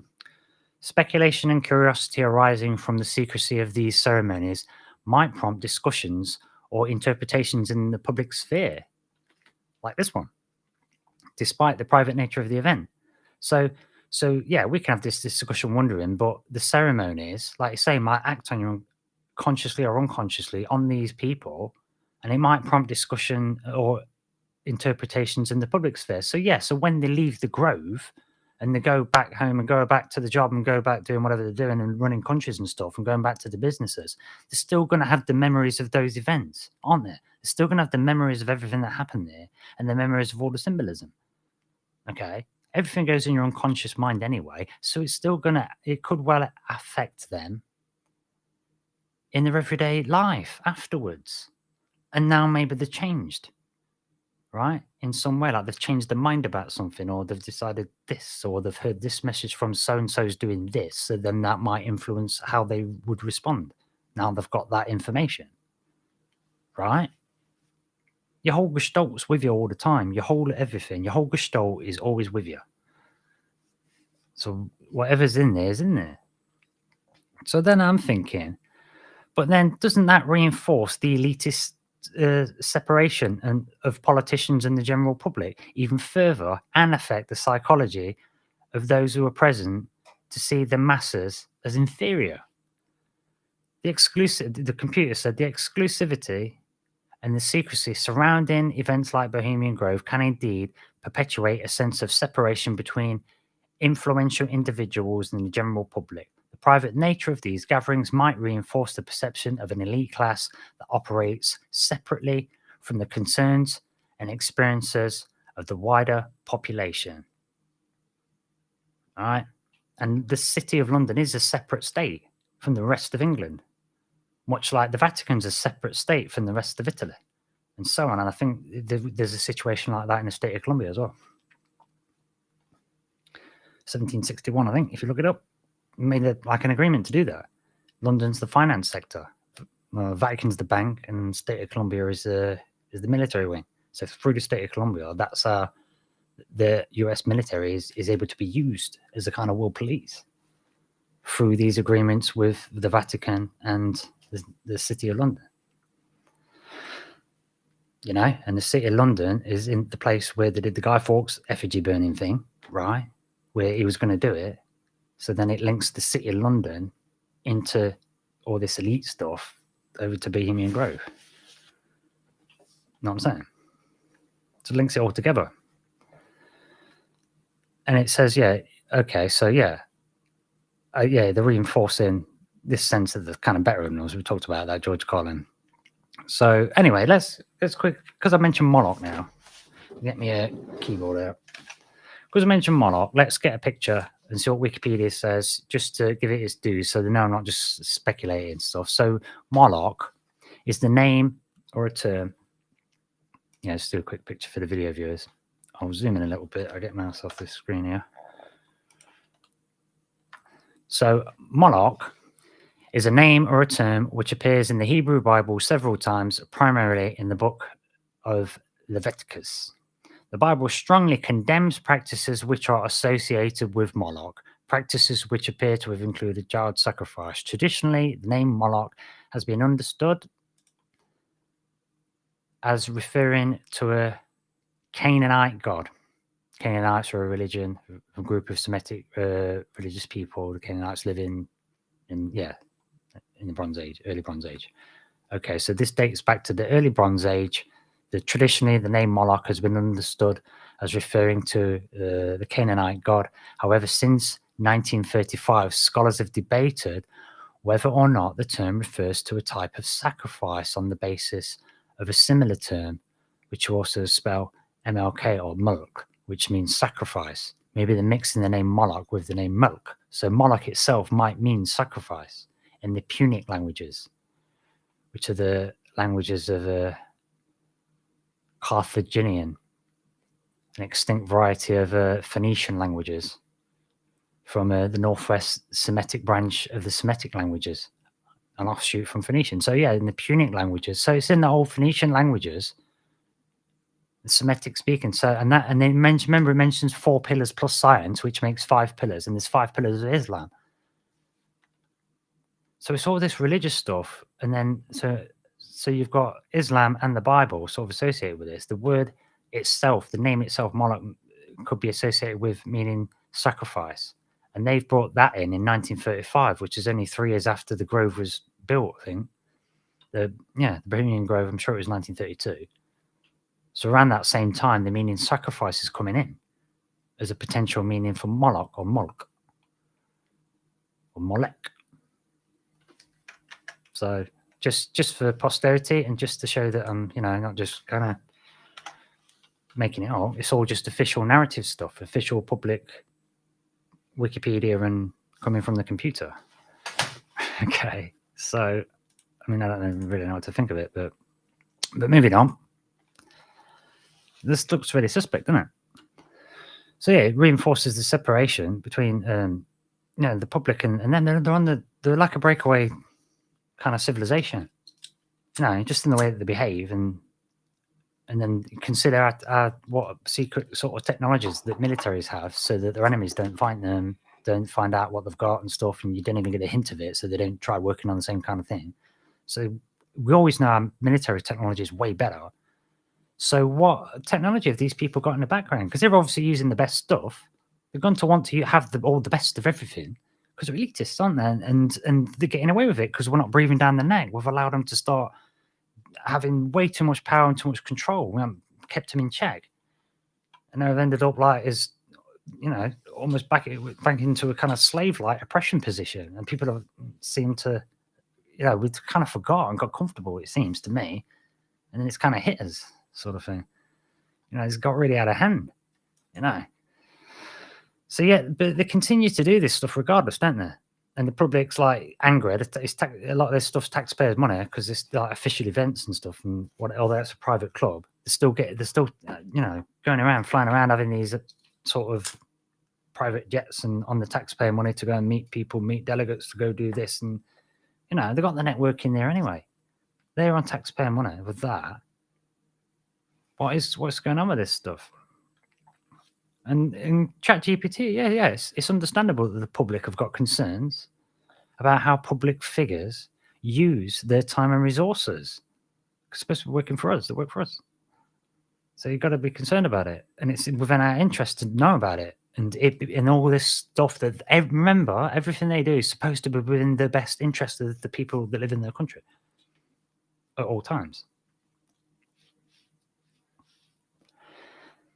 The perception of influential leaders engaging in elaborate private ceremonies or retreats while in public office can indeed raise questions about the priorities and the use of public funds. That's what the computer says. The computer knows it's impartial. The computer just says, yeah, that's fair enough. It's fair point, fair point. That's not trying to fact check me and go, oh, no, because Donald Trump said this. No, it's impartial. It's doing pure logic. And that's what I want to do. I want a logical conversation, And like I say, I didn't research anything. I've gone on no websites to go and look, just the official Bohemian Club website. And that Wikipedia entry of what monarch means. And, just reading this stuff. And this is what's coming back when I'm just asking for it. Asking what's Bohemian Grove, and obvious questions. So if these things are facilitating viable conversations or relationships, then could they indirectly impact on the governance? That should absolutely be a public thing. And these conversations should absolutely be shared and may well lead to political action that the public's unaware of if it's done in private. And thus, they cannot possibly be given as informed consent on these decisions. So I've asked the computer, is that correct? And it's gone, absolutely. You raise an essential point about the need for transparency in government, especially concerning conversations or relationships that might influence political actions or decisions.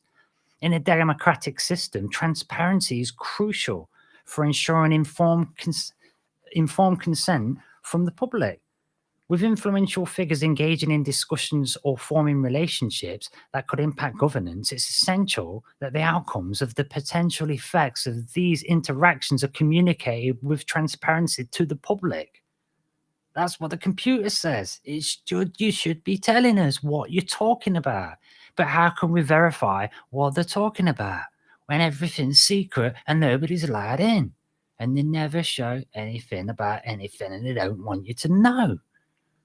Right?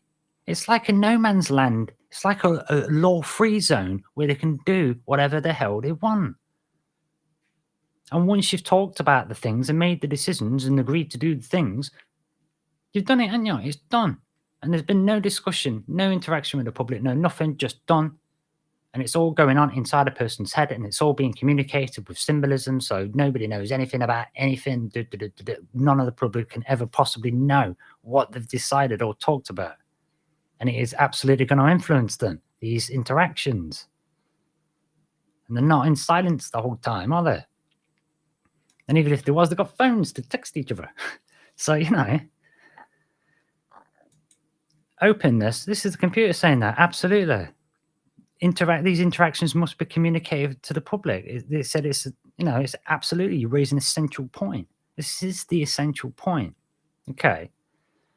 So I said to the computer, so to put it plainly, it can be assumed it's in everyone's best interest to dispel the mystery and show the public what is happening to alleviate fear.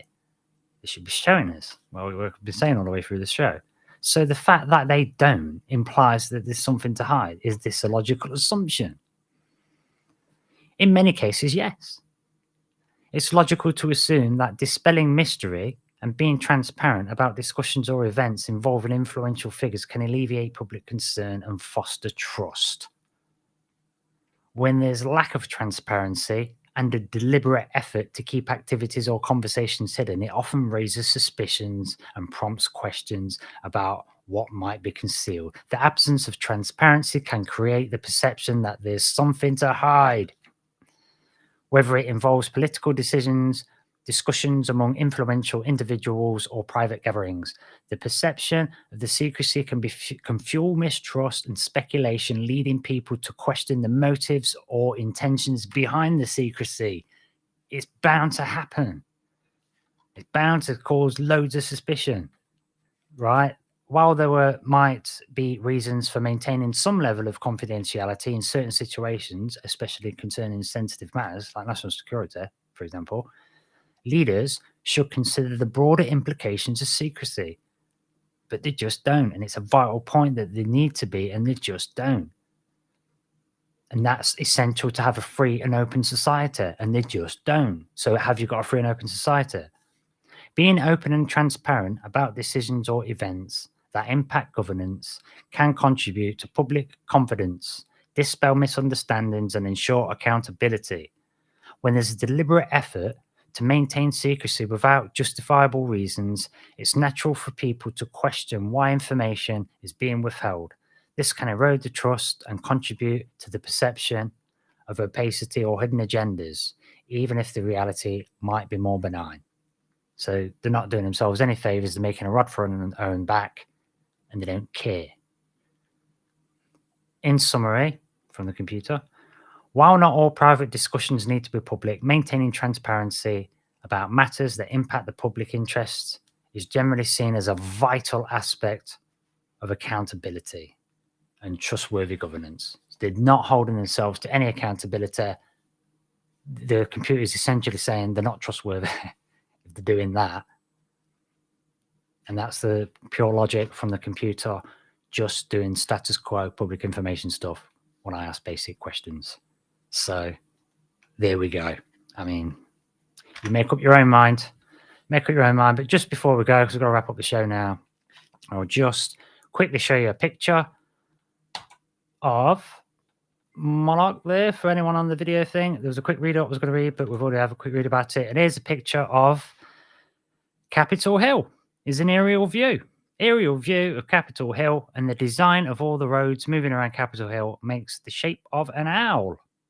So the top left and right corner have two oval shapes pointing towards the corners, just look a bit like owl eyes. and it's got a bit of an arced road across the top that joins the two eyes, so, which would be lining the head, and it's got two wide roads, arcing all the way around, a big like circle underneath that, just going around Capitol Hill, like the fat body of an owl, and at the bottom it's got another circle and then two lines going through it to make like legs, and then there's two roundabouts that look like joints for the legs, and then two long roads that go off of that to make the owl legs. So I don't know, you make up your own mind, but I think Capitol Hill, an aerial view, looks just like an owl, and that came up all over the shop at Bohemian Grove. So, geez Louise, we've become like sheep. Well, we have, but then you can. Brian Clough, manager for Nottingham Forest, Nottingham where I live, used to say, it only takes a second to score, young man. Right? And what that means is, we're only sheep until we're not. And we have been like sheep, Eriko. It is a bit sad, but I don't know if you've noticed, but there's a lot of people who are not sheep anymore. All of a sudden, just like that. Boom, just not sheep anymore. And take heart in that, because it only takes a second to flip. It only takes a second to think, hang on a minute, and turn around. So, and I think the way these politicians are acting at the minute, people are just going to keep on, quote unquote, waking up. And once you go, you never go back, do you? You never go back. Once you've seen it, you can't unsee it. So take heart, right? And know that humans win. Anyway. Don't want to get too ranty. Okay, I'm going to have to end the show now. I've got no idea how long I've been going. About 2 hours and 15 minutes, so I better blast right past the end. Anyway, well, bit of bonus time. There is hope for us. Yeah, like I say, this is our shot. Eriko, I'm telling you, I think this is our shot right now. This is a prominent time. And I think the world's going to get really funky in the next 5 years, and prepare yourself. Get your body strong. Get yourself healthy. Make sure you got your little network. Talk to your neighbours. Do you know what I'm saying? Just do that. Just get your body strong. Get your mind strong as you can. And make sure you've got a little community right with you. Know your neighbours and stuff, and just be ready to help out. And you know what I'm saying? It will be all right. I've been here before. I've been here a long time, man. So I think, we just got to toughen ourselves up a bit. Like I say, especially after the global crisis, we've all probably been, staying at home, not being fit, going to the gym and stuff. So yeah, get your body right, get your mind right as best you can. As long as you've got your community, we'll be fine. We'll get through it. We're amazing. We really have to. Like in Starman, that film with Jeff Bridges, you say humans are at the best when things are at the worst. And that's the thing about us. We do, So yeah, take heart. And also remember that we're all psychic, and we've got loads of abilities that we haven't unlocked that have been, dumbed down as well. So maybe learn some of them, Maybe go and learn some of them. But anyhow, let's put some music on. Let's put another little trailer thingy on that I made. And I will see y'all. When will I see you? Tomorrow, 10 p.m. GMT, 2 p.m. Pacific, 5 p.m. Eastern. Exile Minds podcast. Signing out. In fact, I'll play this one. I'll play that one earlier. Exile Minds podcast. Signing out. And I shall see you tomorrow. Thanks for listening to this show on Bohemian Grove, and encourage you to go and look into it yourself if you find it of interest, because there aren't going to be any links in the older show thing there, because it was just like the computer talking. Anyhow, right, let's get some music playing. The same God. And we'll fade out. Thanks for tuning in, Eriko. Shouts out to Jess, Iwax, James in the background there, Daryl, and Ezazri, whose name I can't say. It's been inside your nose. Oh, thanks for joining. I didn't notice you there. I think you shout out. Thanks for letting me know on the no audio on YouTube and Rumble. Anyway, I'll catch you soon, folks. And I'll let you know about going on Jess Rogue show. Take it easy. See you soon. And then tonight's podcast with me, the incredibly famous host, Liam. Tune in to Troubled Minds Radio, KUAP, digital broadcasting, and I shall see you later. You are strange species. Not like any other. You'd be surprised how many are intelligent and savage.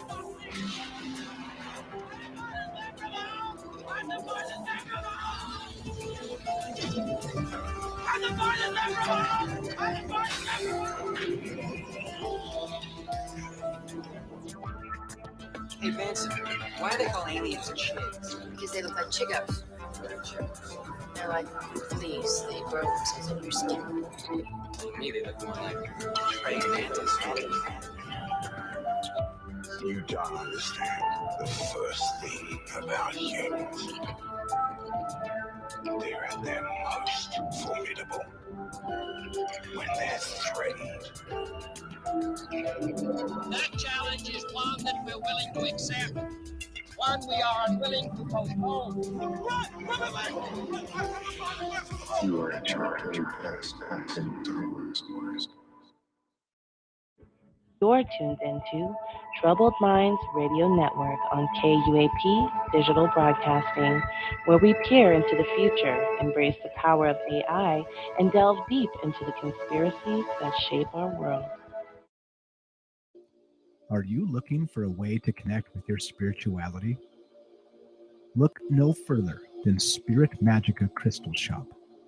They have a wide variety of crystals, from amethyst to obsidian and more, including crystal packs, unique deals, and amazing customer service. The products are made with the highest quality materials and are backed by their satisfaction guarantee. Spirit Magica Crystal Shop are committed to helping you find the tools and resources you need to live a magical life. So what are you waiting for? Visit Spirit Magica today. Use coupon code Troubled Minds, all one word, at checkout for 25% off your first purchase. Come on, reaching out.